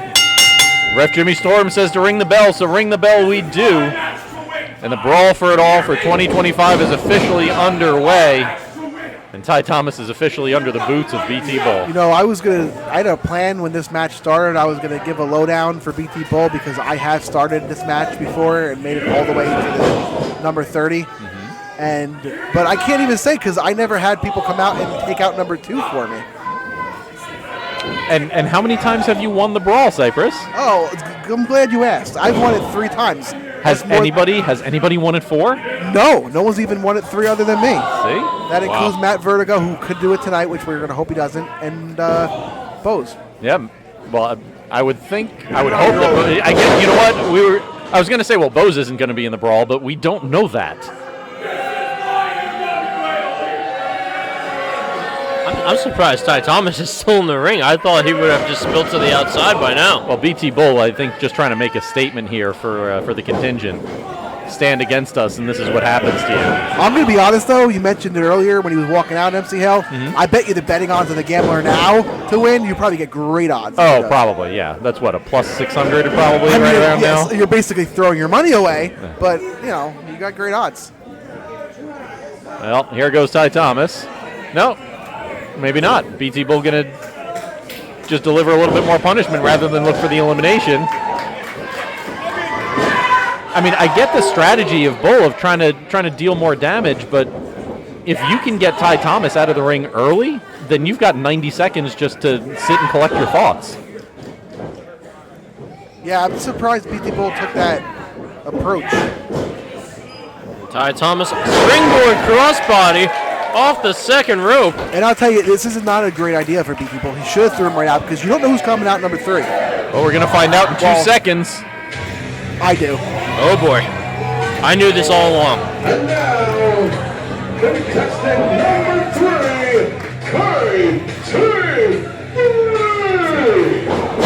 No alliances yet in the ring. Ty Thomas, BT Bull, and KTB. I'm such a good actor. KTB had told me what spot he was coming out. He thought I was Cypress. Yeah, that's what he did. Well, Bull now telling KTB to do the work.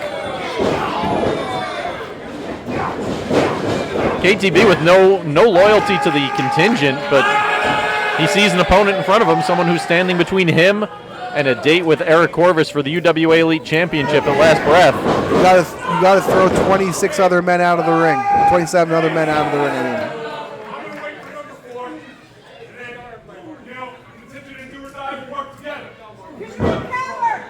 A mean. partnership of factions? I mean, if you're gonna win the Brawl for It All, then you pretty much need to have someone watching your back. Well, Cypress is right here. We can do it right now. Hey, Bull, we can do that now. BT Bull, I mean, he said he was going to wait for entrant number 4, and KTB is just going to continue the mauling of Ty Thomas. Well, Cypress has agreed to it. BT Bull is on board.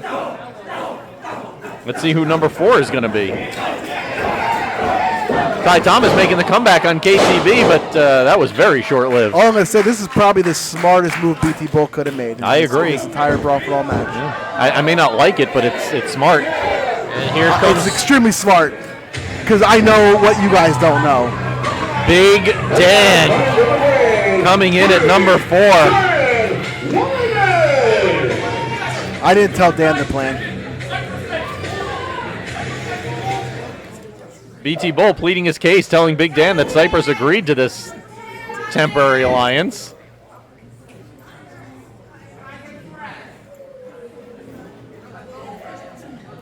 Big Dan is backing Bull down. I mean, this is the problem when you just make things on the fly. You can't really couldn't get a hold of Big Dan and let him know the plan. Big Dan and KTB were surrounding BT Bull there for a moment, sliding in and avoiding Ty Thomas, and now Ty going after both members of the Do or Die Posse. Ty with a flurry of offense. That's all you got to do. now He's KTB wounded. going on the shoulders. Assisted power bomb. Now, normally, I would never try to cut a deal with the contingent or BT Bull, but Hang on, didn't Ty you just Thomas, agree to? No, well, I'm explaining myself. But Ty Thomas has got to go anyway. You might as well get rid of him. Well, BT Bull still staying outside the ring. As KTB was reaching for him. Safest place to be. Do you think it's too late to cut a deal with Ty? Oh, most likely. I mean, you could try. I mean, do you think it helps that? Like, is it hurting the fact that Big Dan is pummeling him right And now? there goes Ty. No, Ty Thomas hooking his ankle, his right ankle around the middle rope. Hey, he was in the back. I couldn't tell him. Bull is over here at the commentary table trying to talk some sense into Cypress. Contestant number 5, here is Troy Locke. We haven't seen Troy Locke in a long time. Now making his return and getting a few shots to the head of BT Bull on his way into the ring. Well, we said there's surprises in the Brawl for all, right? This is certainly one of them as Troy Locke takes out BT Bull, takes out KTB, takes out Big Dan, and then one more for KTB. Well, when you really think about it, though, V. Daniel was announced for this Brawl for all match, so That's true. it kind of makes sense to see Troy Locke. Once again, you need someone watching your back, right? A back suplex to KTB. Throw him out, Bull. Throw him out. Uh-oh. BT Bull might just do that. No, wait. Troy Locke able to get back on his feet here and sends Bull to the corner. I think the guy happiest to see Troy Locke in this brawl, Ty Thomas. Takes a little bit of the heat off of him. I don't know. It's every man for himself in this. You can't trust anyone, especially someone with a mullet. BT Bull and Troy Locke, both working on Locke, trying to get him up and over. The Do or Die Posse, Big Dan and KTB, trying to get Ty Thomas over. And a drop kick to BT Bull puts him in the corner as Locke drives the shoulder into his abdomen. And Ty Thomas continuing to fight off both Big Dan and KTB. Well, this is where you really see you're starting to see the Brawl for it all take shape. This is not a one-on-one match. As much as we saw BT Bull and Ty Thomas early on in, KTB making his entrance. Oh, hang on. We got entrant number 6. Oh, this isn't part of the plan. One half of your new UWA Elite Tag Team Champions, Under protest. Corey Dillinger. Does he have the belt? I mean, he didn't bring it with him, no. Does he even have the belt in his possession? No, he Uh-uh, does not. they were Possession is stolen. 9/10 of the law. I think you need a new lawyer. The Do or Die Posse and is still the tag team champions. Nathan Promise is the Iron Man champion. They all have the belts. That's how I look at it. I mean, you can look at it however you want. It doesn't make it official. Corey Dillinger taking Big Dan out. Big Dan eliminated. First elimination of the 2025 Brawl for it all goes to Corey Dillinger. Cypress in frustration accidentally ringing the bell. Well, I mean, if it distracts Corey Dillinger, they're all for it. It won't be the first time we had a bell incident that distracted somebody. Thanks to you. Ty Thomas yelling for Corey Dillinger to help out with BT Bull. Corey with a head of steam. Oh! Throwing all of his weight to the upper body of Bull. Dillinger continuing to work on KTB, and now we've got BT Bull on the wrong end of things. Ty Thomas and Troy Locke And KTB just kicked Corey Dillinger in the head, followed by the knee.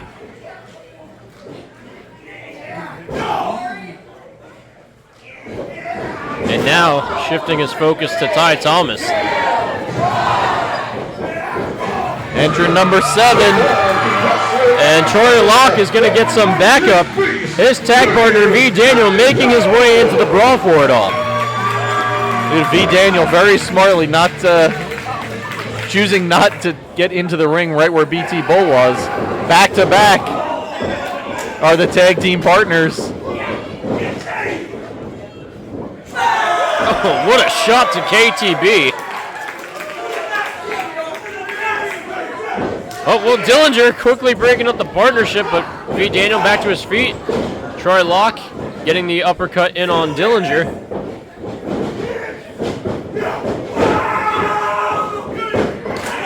Nearly collided with one another did Daniel and Locke, and Ty Thomas gets hit with the big boot. Yeah, Troy Locke had to throw on the brakes there.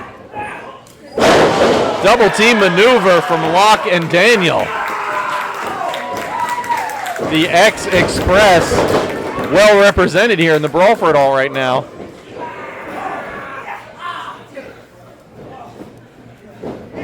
Now KTB goes back to work on Corey Dillinger. I can't believe Big Dan went out already. Come on. Dillinger and KTB exchanging rights. Looks like Ty Thomas might be going for the ride. And now wait a minute. We've got Corey Dillinger in a bad spot. It's that partnership once more of the factions. A bad spot for who? For him, not for me and the Do-Or-Die Posse or the contingent. That's a great spot for him to be in. Ty Thomas tried to take V. Daniel out, but V. Daniel hooking his leg on the rope. Entrant number 7. Number 8, sorry. Oh, it's 1/3 of the Iron Man champion. That's how it works, right? That's something like that, yeah. One of Temple University's best wrestlers, as you can see by the singlet. One of. Vicious. I think he is the best. Vicious tilt-a-whirl backbreaker. And then a T-bone, why not? Miles Penn, he kind of already got a win tonight because when they officially got Athan Promise to see their raise and finally rejoin the Lost Boys, that's a victory in its own right. It was, but what a victory it would be to win the 2025 Brawl for it all for a young competitor like him. Yeah, I mean, I would have liked to be in a little bit later if I was in his shoes, but Miles Penn's got great conditioning. If anyone could last to the end, it's him. Rise and Penn have to be favorites here. I mean, for going the distance, like you said, Corey Dillinger. And he's eliminated. Out. Bye. See ya. And now Penn trying to get KTB out.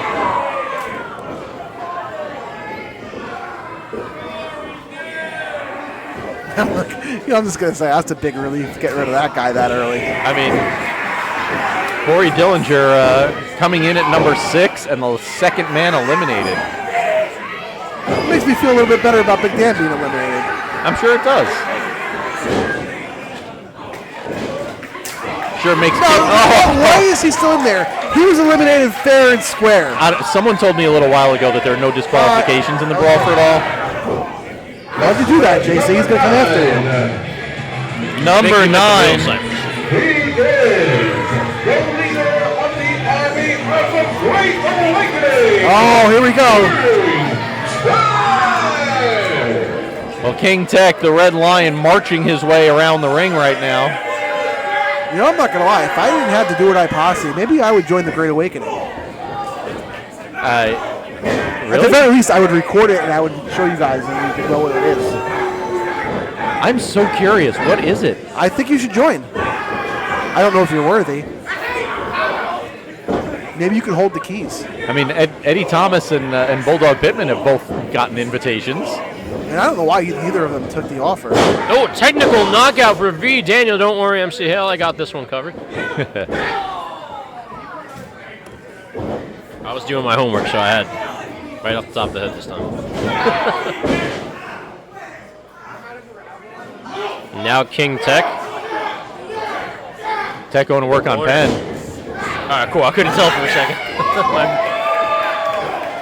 My view was a little obstructed. Yeah, you've got BT Bull in your view there. As King Tech was on the verge of elimination to Troy Locke, but able to build up the separation, get back in the ring. Look at Bull standing on the throat of Ty Thomas. You know what? I'm My goodness. going to give a little credit now, speaking of Ty Thomas. The fact that he's still in this match after being ambushed in the beginning says a lot. I know it's only 9 guys, but that's pretty impressive. Yeah, it's 8 more than you're used to wrestling against. Tech sent into the turnbuckle as KTB trying to eliminate B. Daniel, no. And now Daniel trying to eliminate KTB. Our next entrant, one half of the shot callers, Flash Carter. Another guy I could do without in this company. Flash Carter going against King Tech, against Troy Locke.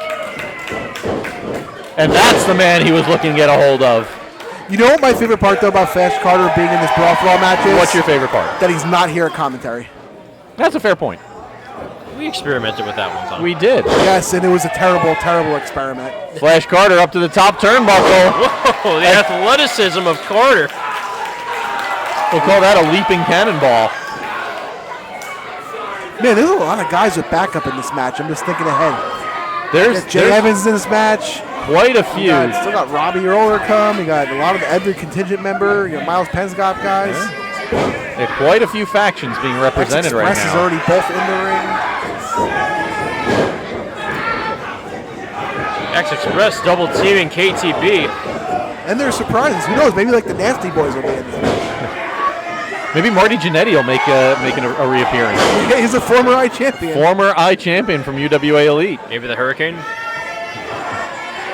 Another former UWA star. Maybe, I don't think I can say this guy's name. He's under contract. A current tag team champion that also is in UWA. Oh, yeah, all right. KTB with a powerbomb on V. Daniel, maybe. Rhymes with William H. Macy. V. Daniel takes out KTB. He hit the ground, he hit the ground, he hit the ground. KTB able to save it. And our next entrant coming up.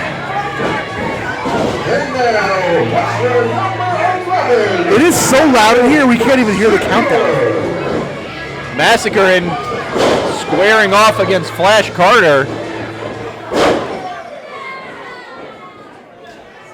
Yeah, not too many. I mean, Michael Massacre, one of the very few people in the ring right now that doesn't have any sort of backup, as you said, Cypress. Well, he got rid of his backup a long time ago. Oh, fair enough. But one thing Michael Massacre does have that I don't think anyone else in this match has. Insanity? No, he is a former Brawl for All winner. He is indeed, yeah. And his sanity. Well, no, because a lot of people in this match, I'm pretty sure V. Daniel and Troy Locke do not have their insanity. And V. Daniel just got eliminated by Massacre. Rich Reed must not believe us. Elimination number 3. Flash Carter now also on the teetering on elimination here. Whoa, Hey, they touched Shorm. They It's touched. got to be both. Got to be both. No, they did not. No, they touched. They're out. He's out. Throw him out. How awful would it be if Flash Carter wins this whole thing? Can you imagine? Flash Carter trying not to be eliminated. King Tech, who with a rake to the eyes of Massacre, is able to save himself as well. And there goes Troy Locke with a kick to KTB in the corner. And now Ty Thomas tries to take Massacre out. A little bit of help from Troy. BT Bull. There goes Ty Thomas.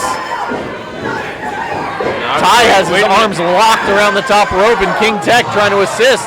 Here comes our next entrant. And now wrestler number 12, the Demolition Man, David Moses. Fresh off a little run at the Middlesex County Fair a couple months ago, David Moses. Ducks the clothesline. German suplex. Yep. That's one of those moves you don't see a lot in the Brawl. There's usually not a whole lot of room to maneuver. Well, I mean, if you're throwing the move, who cares where they land? Demolition Man with a kick to the chest. I think he's related to Axe in Smash. He's the Demolition Man. He's not Demolition. Yeah, he's related to Wesley Snipes and Sylvester Stallone. We had this conversation at the Middlesex County Fair that you weren't at. I was going to say, I wasn't there that day. Massacre trying to send Tech Troy out. Lock over the top, and David Moses almost eliminating a former tag team champion. A Lock on the outside. He's on the apron right now, and there he goes. David Moses eliminating Troy Lock. Oh, this is the beauty of the Brawl for All. A guy like David Moses, who's barely been in UWA Elite, just at the county fair, could win this match and main event last breath and become UWA Elite champion.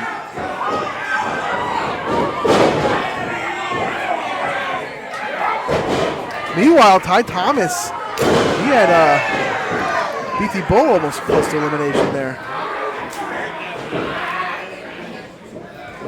Ty Thomas trying to catch his breath. Mike Massacre trying to not be choked by Tech. Tilt-a-whirl from Flash Carter. KTB goes up and over. He's holding on. Oh, it's a backup for Miles Penn. Another third of the Iron Man champion.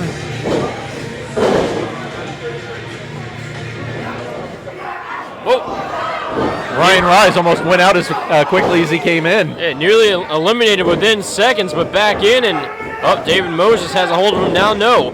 Penn helping his partner out, and the enziguri.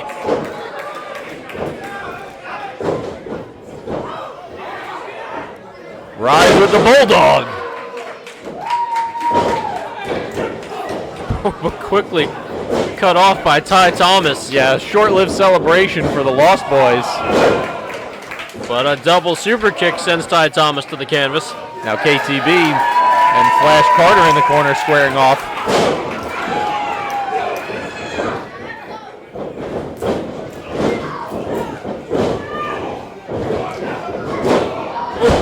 Flash Carter came to the save a little earlier of Jungle Jim Wilder against these very same Lost Boys.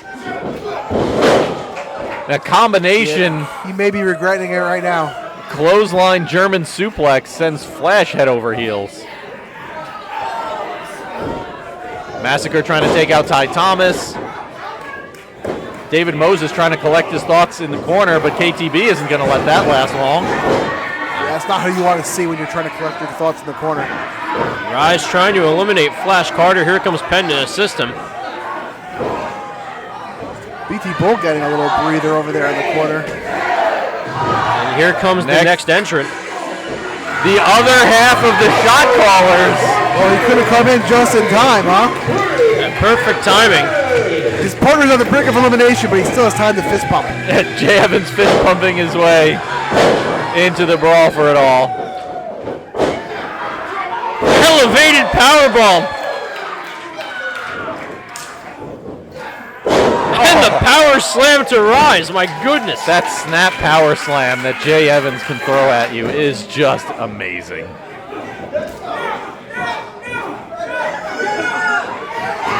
Both members of the shot callers taking on both members of the Lost Boys right now. Massacre trying to eliminate King Tech. Ty Thomas back pairing up with BT Bull.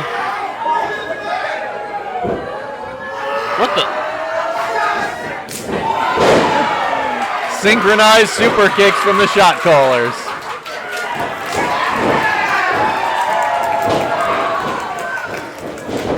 Huh. David Moses possibly going out now from Flash Carter. Evans and Massacre paired up. Massacre, the rake of the eyes to Jay Evans. That's the way to stop a guy. That's how you stop momentum. And now Evans going over the top, but landing on the apron as Tech and Massacre just try to weaken the grasp of the rope. Well, that didn't work, so they're fighting one another. Tech yelling at Massacre, we had him. Yeah, calling the guy an idiot isn't a way to get him on your side. No, not at all. Next entrant coming in. Wait a second, what? Chris Steeler? Are you, really? And he has a bone to pick with Michael Massacre, and there you go. Right into the side slam. Well, we haven't seen Steeler since Massacre turned his back on him. The standard bearer is back.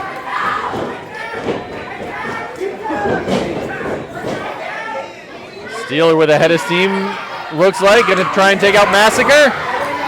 Kick to the back, but Massacre is able to hold on to the ankle of Steeler. You know what? I know it sounds bad to say this, but I don't think that matters to Chris Taylor. This is personal.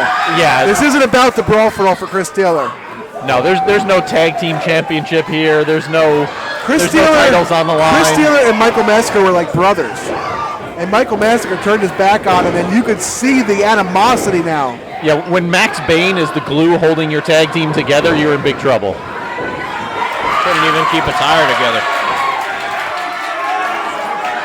Well, Massacre and Steeler brawl their way back to the locker room.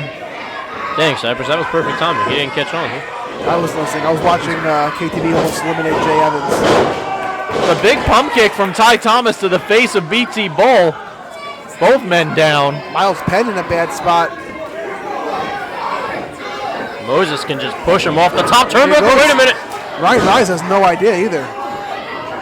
Rise is working on King Tech instead of saving his teammate. The shot caller's teaming up on KTB. Oh. Next entrant into the brawl for it all, representing the contingent, is the stuntman, Christopher Powers. Now it's going to help BT Bull a little bit. That's not Christopher Powers. Christopher Powers has a beard. Well, this is his evil twin. Oh, yeah, he's even got a black eye. Look at this. Is it Ezekiel Powers? That's exactly what it is. Wheel kick onto Moses. That's a strange sentence. Ty Thomas with the lifting the knee into Chris Powers' chin. Ty Thomas dropping the elbow on the shiner, Chris Powers. Ty Thomas just one elbow after another. Just showing his disdain for the contingent. I guess the black eye, I mean, maybe a stunt gone wrong. Oh no! Ty tries to eliminate Chris Powers, but BT Bull putting Ty over the top rope. And has Powers by the ankle and just drags him back into the ring. I don't know if that's a smart maneuver or not by BT Bull, choosing to drag his partner back in rather than eliminate Ty Thomas. I guess always a good idea to have another man watching your back. That might be more valuable than a single elimination. Depends the situation. Well, that's a fair point.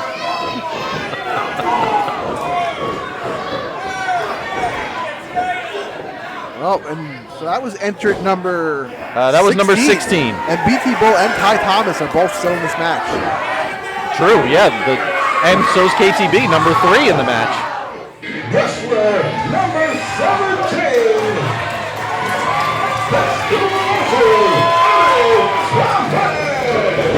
Oh, the 2000s are back. Eddie Thomas in the street gear and the street clothes coming into the brawl. Your iChampion a little bit by default, but still your iChampion, the explosive one, taking on David Moses. And getting onto the second turnbuckle. Not the best position in a brawl for it all as he's caught in a powerbomb position. Wait a minute. David Moses eliminated. Explosive Eddie Thomas gets his first elimination of the brawl. David Moses has been eliminated. All right, Rise. Rise still in. Oh, there's a rivalry renewed. Eddie Thomas and Ty Thomas. Not related. That is not the Team Thomas that we know here in UWA Elite. No, it's not. Jay the Key Evans with the powerbomb to Ryan Rice. King Tech sizing up Eddie Thomas. Well, it may not be too late for Eddie Thomas. Well, maybe now because Tech is, just smacking him in the face. Might just be, loosening him up, weakening him, and preparing him for entry into the Great Awakening. The shot caller is trying to hang on to their spot in the brawl. Flash making the save on Jay Evans. KTB going after Powers, has him on the top rope. Entrant number 18.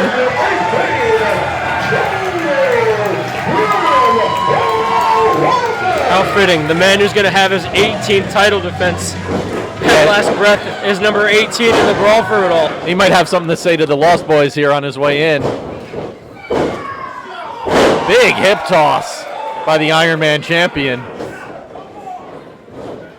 And the neck breaker to Rise. And everybody just getting some recovery time. Yeah, Jungle Jim Wilder being given all the space in the world to try and take that vendetta out against the Lost Boys. I wouldn't want to get into his way. And Eddie Thomas and Flash Carter going to work on King Tech. Where's Ty KTB? Thomas. He's still there. He is. Okay. KTB still in the brawl. Wait, just barely. It looks like Jay the Key Evans is trying to eliminate him right now. Chris Powers trying to take out Ty. King Tech was trying to make his way out under the bottom rope, but Flash Carter kept him in. King Tech is no. Tech is up and over, but not eliminated yet. Oh, that's smart. That's smart by King Tech. You wrap all your limbs around the bottom rope. And just hope you don't get knocked out. Miles Penn nearly eliminated, but fights back against Jungle Jim Wilder. BT Bull and Chris Powers happy to just watch the action from their corner. And just want to point out, Flash Carter went through the ropes, so if he falls out, he's not eliminated. Good eye, Cypress.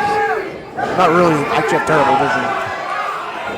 Oh, Flash Carter hits his knee on the turnbuckle. Like I said, he went through the ropes, so it doesn't. I don't think Jay Evans knows. He had no idea. He's going to make the save anyway. Well, speaking of the Lost Boys. Well, here comes the final third of the new Iron Man champion.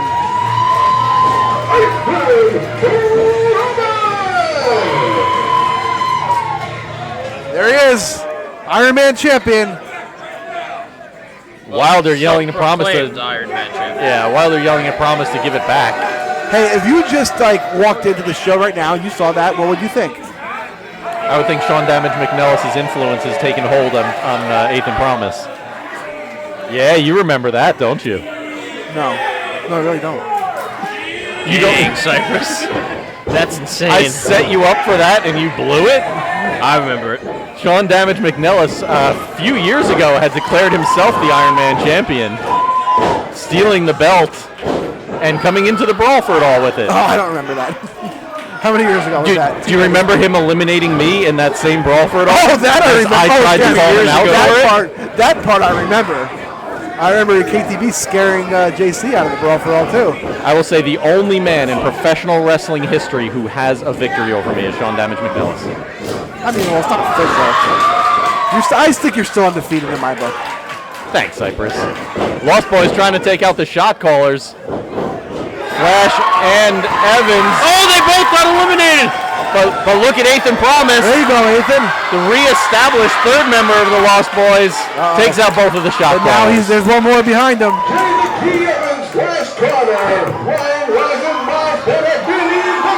Oh, Athan Promise held up. No, he's out. He was holding on. That's the way to empty the ring a little bit. 6 eliminations in a matter of seconds. And here comes the newest member of the contingent, E-Money Millie. Going right after Eddie Thomas.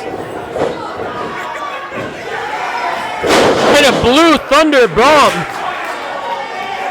And, yep, high-fiving his faction mate there. Yeah, well now there's three members of the contingent in now.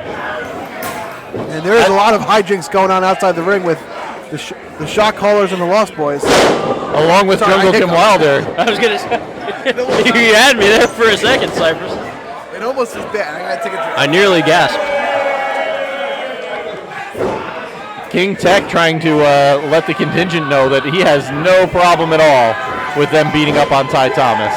That doofus security guard is doing a very good job right now. You're really listening to him.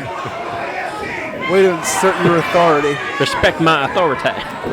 KTB, KTB crossing the contingent, and the contingent having nothing to do with it. We're not afraid of them. E-Money Millie, Chris Powers, and BT Bull all putting the boots to the King of the Barons. And Ty Thomas in the corner recovering. It's amazing that he's still in this matchup. But look at KTB making the comeback against the contingent. Where's King Tech? Is he still? Oh, there he is. King Tech in the corner right now. So many guys went flying in the last couple minutes. I gotta do a little roll call. KTB sends Bull into Powers. Entrant number 21 coming. Oh, wait. Now I'm thinking King Tech wishes he wasn't in there. In comes Bulldog, and out goes King Tech underneath the bottom rope, but delivers a spear to KTB and to Chris Powers. There's, oh my goodness, one for E-Money Millie, his neck snapped. That's how much force went into that one, and the spine buster. You see the height he lifted BT Bull with there? Look at King Tech. King Tech from behind Bulldog. We got to see where Eddie Thomas slots into this. Catches the boot. King Tech goes, Oh, no, wait. he's still in. He caught himself. Eddie and Bulldog. And now he's eliminated. I'm going to go out on a limb and say that's not part of the Great Awakening. Oh, look at Bulldog. Bulldog takes out Eddie Thomas. Wow, a little bit of a double cross. Look at the look on Eddie's face. Hey, it's every man for himself. Eddie Thomas should know better than to turn his back on someone. He got caught up in the excitement. The show of respect. Oh, wait. Eddie Thomas and Bulldog, but Tech just came right back into the ring. Ooh, and he landed right on top of Eddie Thomas, too. He's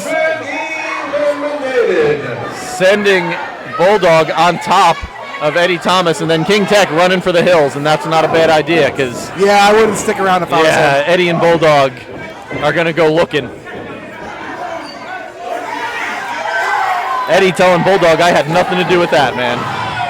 That was all King Tech.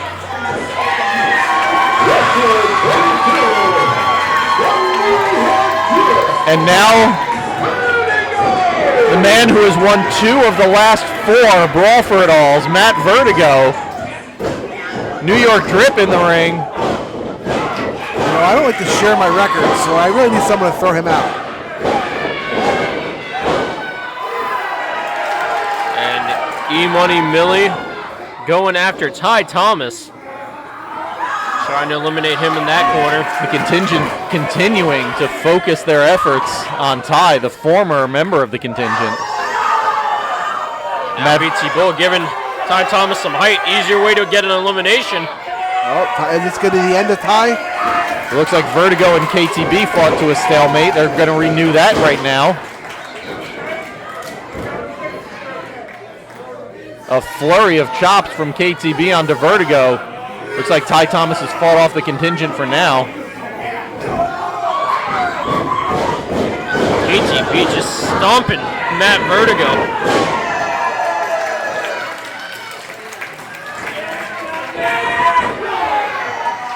Ty with clotheslines to BT Bull and E-Money Millie. Puts Millie into his knee and then a jumping knee. Looked like Ty Thomas was set up for a super kick. Instead he threw the knee into E-Money Millie, and now one for Chris Powers. Ty Thomas holding his own. There's 3 contingent members in here. Yeah, but all of the energy that Ty Thomas is expending right now. I mean, there's still 8 men to come into the ring. We're going to see one of them right now. Oh, there goes Ty. Oh, snap. One of the Iron Men of the Middlesex County Fair. Flying Ryan O'Neal has entered the Brawl for It All with a crossbody to BT Bull. Right before he came out, I said there goes Ty, but Ty held on and 1 foot hit the ground. He was able to hold on and get back in. Ryan O'Neal living up to the Flying Ryan name. Is he going to eliminate KTB? No, KTB's going to take. Oh, Ryan holding on. Wait a minute. He has KTB. Look at Vertigo. Looking to dump both of them. KTB has been eliminated. I give up. Ryan O'Neal was able to hang on to the ropes as Vertigo only took out KTB. O'Neal going after Powers, Vertigo going after E-Money Millie. Well, Cypress, there's only one person left. Well, luckily he's not in yet, so that's a good sign for us. Unless you're in it. Or you're in it. I'm not officially part of the Do or Die Posse, do I? Well, if you go in it and you win it, we'll talk. Very generous offer.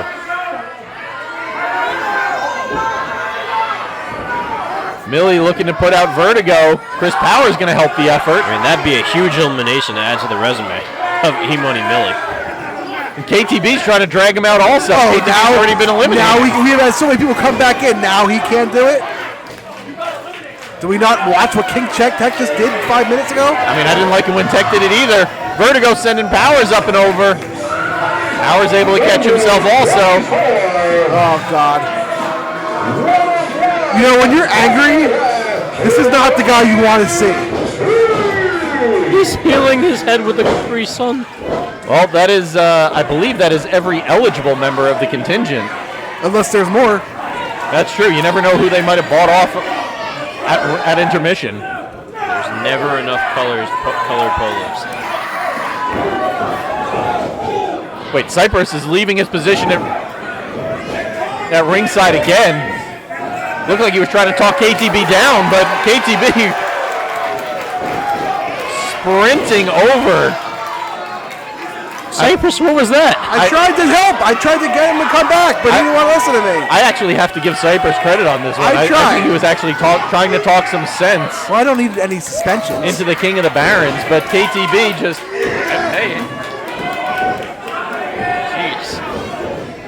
I was about to throw on the bald cap again and pretend like I'm Cypress to calm him down. all right. Well, that's my annual threat by a member of our UWA Elite Wrestling roster. That's 2 in one night. Usually you have to pay extra for that. Ty Thomas going after BT Bull in the corner. And E-Money Millie on the verge of elimination from Vertigo and Flying Ryan. No, gets back into the ring. E-Money Millie and Ryan O'Neal cross paths at the Middlesex County Fair. Entrant number 25.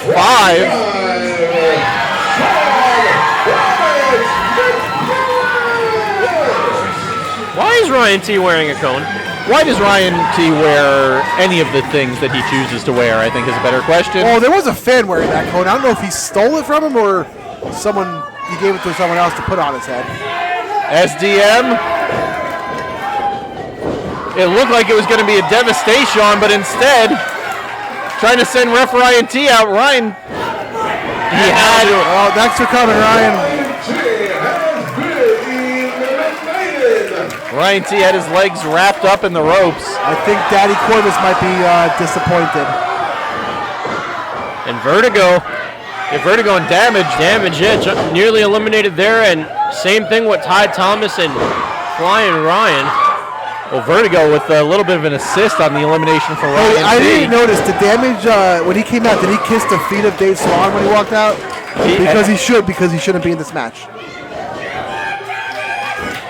I mean, a member of the contingent interfered in his match. That was just not allowed. It was they were barred from ringside. Are we debating X's and O's here? Come on. Rules are rules. They are indeed, and the rule was all members of the contingent barred from ringside.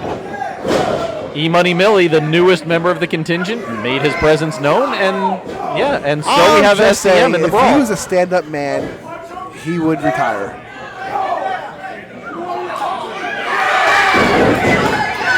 Matt Vertigo making friends at ringside, asking if you want me to hit E-Money Millie, getting no argument. Oh, here he comes, Cypress. Yep, I mean, it's a good draw. I wish he had Big Dan or KDB still in the match. Yeah, I think Robbie Roller might have been expecting a little bit of help in there, a little bit of friendly face. And you can see the battle scars of Robbie Roller on the back. And what? Mad Vertigo. Oh, Cypress. Oh, Cypress. Olay. Mad Vertigo just sending Roller. And look at Roller. He is pissed. Fantastic plan, Cypress. And Roller is mad. Roller coming back into the ring. Oh, below the belt. That's what he gets. Throw him out. Mad Vertigo getting eliminated by the already eliminated Robbie Roller.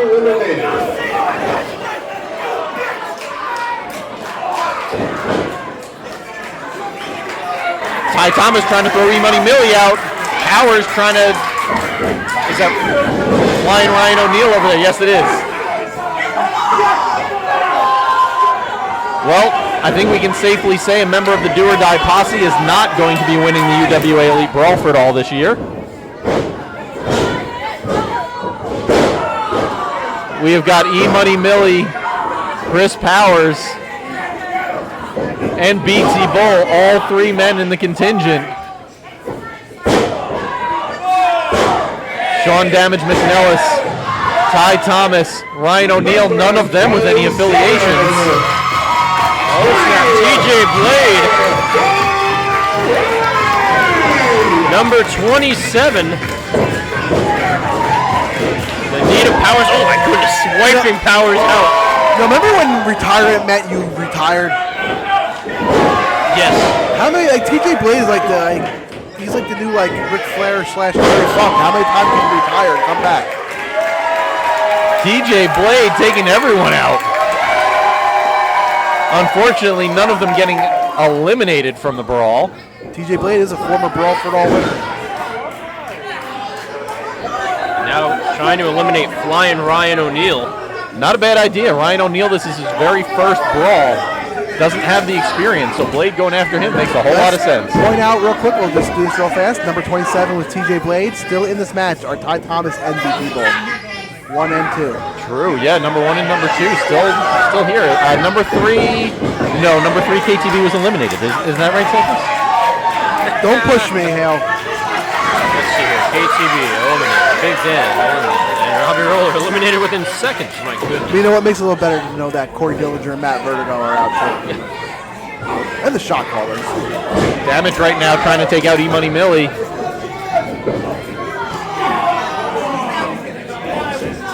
Ty and Damage squaring off. Well, there was a little bit going on between Ty and Damage last month when Damage got the pin in that 6-man tag. A little bit of bad blood from all three members of that team. There was Damage, Thomas, and Joey Adams. But speak of the devil, man, that worked out. The anti-hero. Adams catches E-Money Millie on the way by. Coming off the most embarrassing loss of his career. Now you got the two co-winners of last year right in the middle of the ring, Adams and Powers. I don't think Adams really cares that it's Chris Powers. I think he's just going after a member of the contingent. Right, and I'll tell you what, he could avenge that embarrassing, horrible loss to Ryan T earlier today with a win here. You win this match, and you go on to beat over Corvis at last breath. People forget about. Well, I mean, I won't forget about it, but a lot of people will forget about that loss tonight. Luckily, I'm on commentary, and I will remind everybody. It doesn't matter how you get there, I guess. Joey Adams just getting pummeled by E-Money Millie and BT Bull. As Flying Ryan O'Neal goes to work on Sean Damage McNellis. Joey Adams maybe going out, but no, TJ Blade with the save. Ty Thomas may be going out from Chris Powers trying to eliminate him. We've only got 2 spots left in the brawl, and we have a pretty good idea who one of them is. The second one beats me. Yeah, I don't know. The one I said I know the one. Yeah, I mean we got TJ Blade in there right now going up against E-Money Millie. Not my favorite person. All right, 2, 1. Who's going to be number 29? It is Seaway. Who did he pay off to get number 29?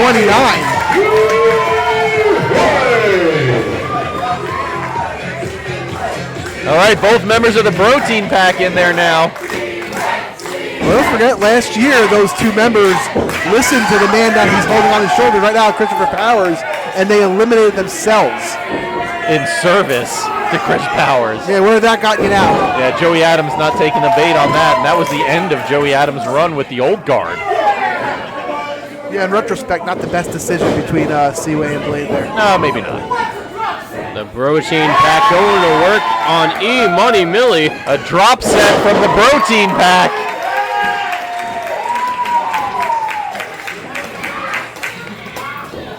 Man, who is number 30 going to be?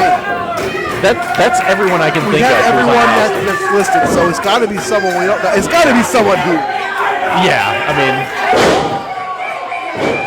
We've had a few. We've had Giant Leather appear before. Maybe we'll get another appearance of Yosef L. Joseph Earl would be a good name. I mean, to it's have. got to be.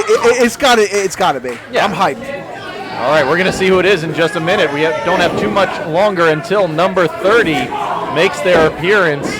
So it is either number 30 or one of the men in the ring right now that is going to be your 2025 Brawl for It All winner. Here we go.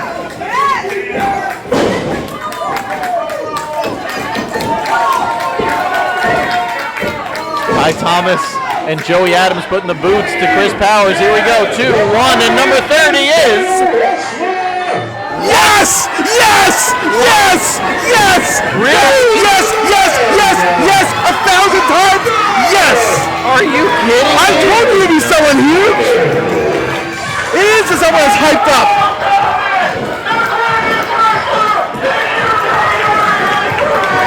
Is this not the greatest moment in Brawl for All history, other than my 3 wins? I can't hear you when I'm covering my ears. I can't hear you just because I can't hear you.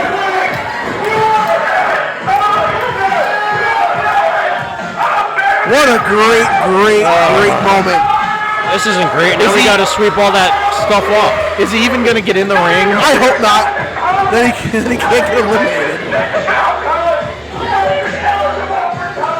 Well, meanwhile, we've got Ryan O'Neal trying to take out E-Money Millie. We've got BT Bull with both members of the Bro Team pack. SDM is down, facing off against Ty Thomas, Joey Adams, and Chris Powers. Cypress, you'll be sweeping up all those business cards. Yeah, probably. Near that other kid in the second row. All right, Miles Thomas finally entering the brawl officially, and then using the medals. Just a fistful. Man, he got a lot more medals since last time we saw him. Iron Man competitions have really been favoring him, it seems. And just think, and this isn't even me joking. Like, he is the most conditioned member in this match, and he came in at number 30. Just think about that. Yeah, we may be seeing Miles Thomas for unfortunately quite a while in this brawl. Trying to eliminate damage. O'Neal and Millie still going at it in the corner here. Thomas trying to take out Powers. Damage trying to take out Miles. Miles with a thumb to the eye. What a great day. Miles Thomas back in there. Now Miles Thomas going after Seaway, now going after Blade. At least he spared us on the recorder. He might have it. Do you want me to? I can have him do it in the back. I think the megaphone was plenty. We can give you a private concert in the back. I'm good. I'll pass. He might insult you a lot during it, but Powers seated on the top Powers in a real turnbuckle. bad spot right now. Kind of just give him a shove now with all up in there, because that's the numbers, the contingent. 3 members of the contingent, 2 members of the Bro Team pack. Do you think Ryan T's gonna get a start talking to since he's got eliminated so quick? I mean, that's possible. I mean, Eric Corvis, the only member of the contingent not eligible for the brawl. Do you think he's gonna like ground him and take away his Capri Suns? He's going to force him to drink plain water.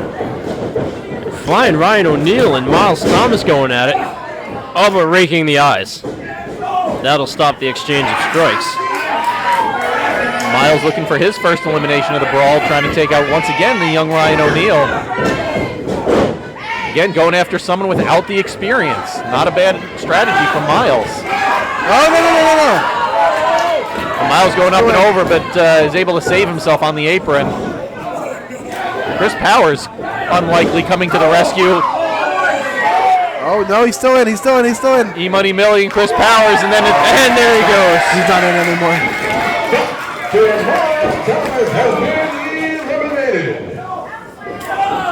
Elimination number 21 goes to Ryan O'Neal. He has taking 21 out- eliminations? It's got to be some kind of record. I missed a lot of those. O'Neal trying to make his way back in, but Powers and E-Money Millie collectively. And now the Bro Team pack going after the contingent.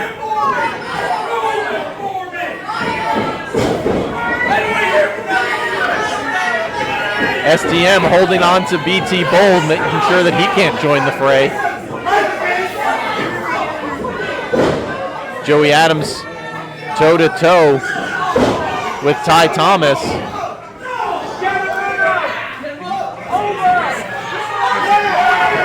Both members of the Bro Team Pack, former members of the Old Guard. Looking to take out their former Old Guard brethren. Oh my goodness. The lift, and then, oh no, I was going to say the elimination. Oh no, the Bro Team Pack has been eliminated. It was an elimination, but not the way I thought it was going. The newest member of the contingent, E-Money Millie, is earning his stripes here, and I'm not talking about the ones on his shirt. He just saved Christopher Powers from elimination and got rid of the Bro Team Pack. Big turn of the tide in favor of the contingent. As, there's no more loyalty here. There are no more tag teams, no more factions except for the contingent in the ring. I mean, there's one. Every man else for himself.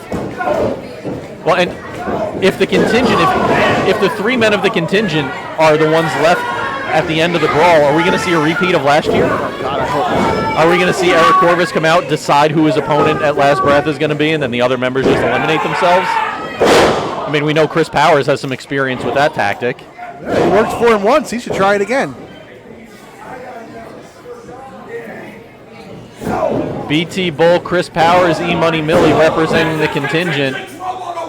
Joey Adams, Sean Damage, McNellis, and Ty Thomas. This is a very familiar Final Six, isn't right, it? And you know what? I could be wrong on this, and I'll sound like an idiot if I am, but I'm pretty sure nobody has ever won back-to-back brawls before. That is correct, Cypress. I can confirm that. There have not been any back-to-back winners. So if Joey Adams or Christopher Powers could pull this out, they'll make history. Well, replace E-Money Millie with Ryan T, and you have last month's 6-man match. Damage just hugging BT Bull into the ropes. Well, BT Bull is part of the reason that Sean Damage McNellis isn't the UWA Elite Champion right now. Powers going to work on Joey Adams, former teammates in the Old Guard. 6 men left. One of the 6 in the ring right now is going to be the brawl winner. And it could be number 1 or number 2. BT Bull and Ty Thomas still in there. It's remarkable that Ty Thomas is still in this match. Yeah, Ty got the crap kicked out of him on the way in. And then has spent the last 42 minutes continuing to get the crap kicked out of him. Yeah, I mean, Eric Corvis stomped the UWA Elite Championship into a skull. Joey Adams looking to take out Powers. No. Just dropping him onto his knee instead. And look at Ty Thomas with a head of steam on E-Money Millie. Damage just throwing all of his weight into BT Bull, trying to get Bull up and over. Seems like no matter how much he throws, he just can't get BT Bull over the top rope. However, the 3 members of the contingent not looking in great shape right now.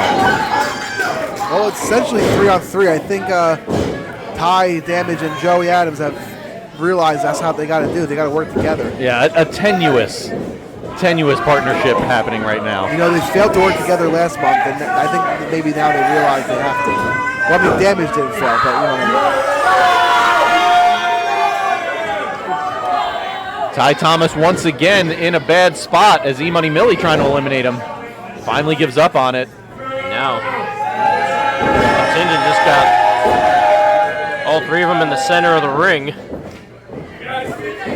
A trio of suplexes getting set up here.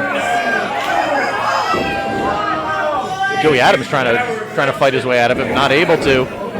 But all 3 suplexes blocked. Everybody's slamming on the brakes. Adams, Thomas, and Damage, all 3 with the reversals. What's got to be most impressive is Ty Thomas able to get BT Bull over after all he's been through. Now Joey Adams going to eliminate Powers. Let's see. No, instead going for the uppercut. Let's set him up, though. Adams looking for that high leg. Chris Powers, though, putting an elbow into the back of the neck. And Powers waving, no, not today. Bodies are just everywhere. Yeah, I mean, no one has the energy to throw anybody else over the top rope at this point. Every man just beaten, battered, bruised. Well, this is where the contingent needs to come together. Right. They need to decide, we are going to eliminate this one person. It looks like that they've decided it's Joey Adams.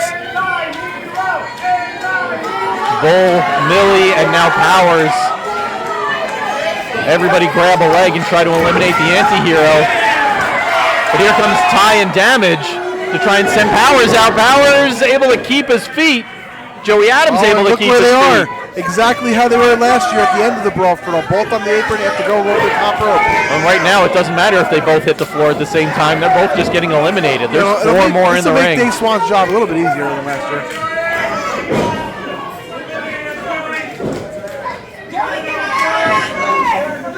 Adams and Powers toe-to-toe on the apron.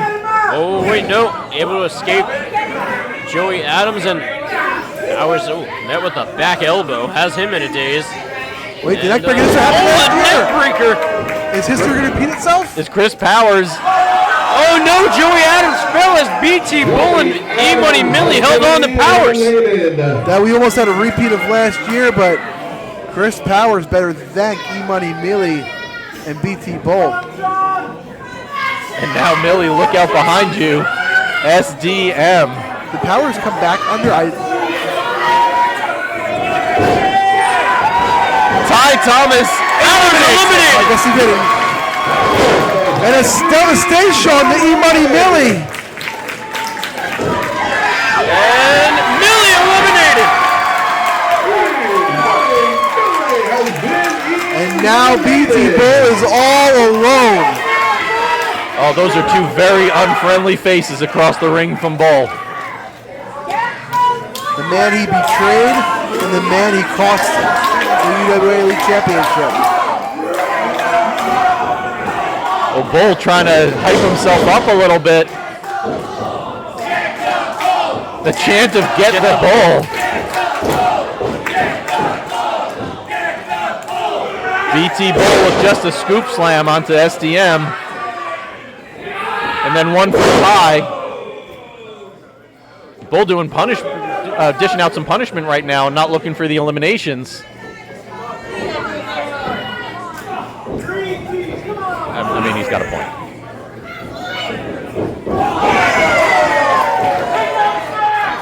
Ty with a pedigree. And a diving flatliner. It's a mini Brayshaw. It's a divastation. That's what it is. Divastation. Oh, wait, BT Bull up and over. He has been eliminated.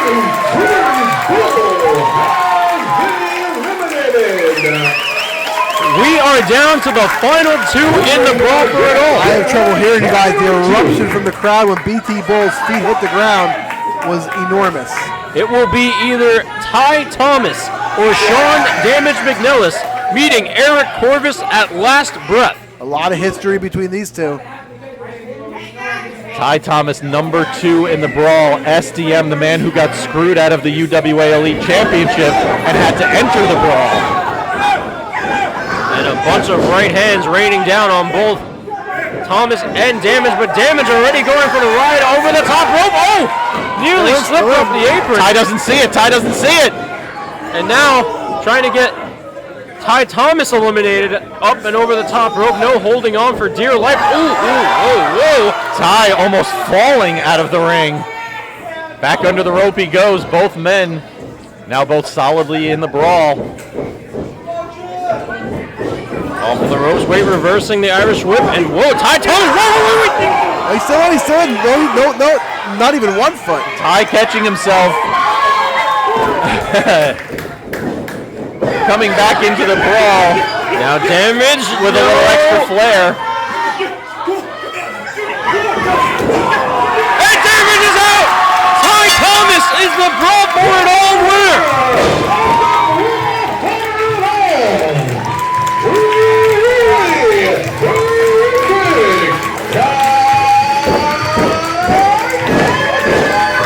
UWA Elite history has been made tonight. No one in the history of the Brawl for It All has ever entered at number 1 or number 2.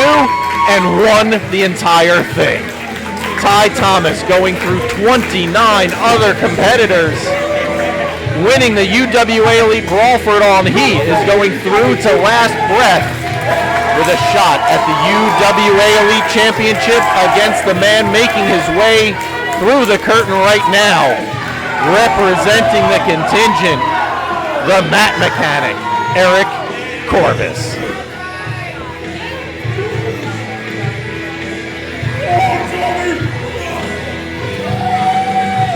Glasses on for this one.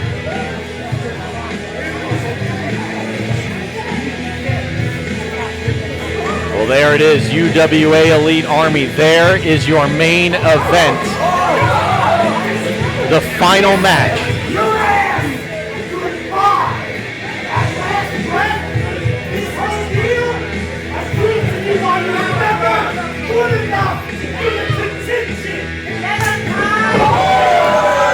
Corvis with some strong words for Ty Thomas, but here comes Ty.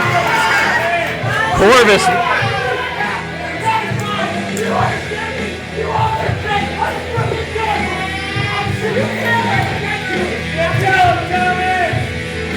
Well, Ty is more than happy to accept that role of being the man to challenge for the UWA Elite Championship. It will be the final match of the final event of 2025. Be with us.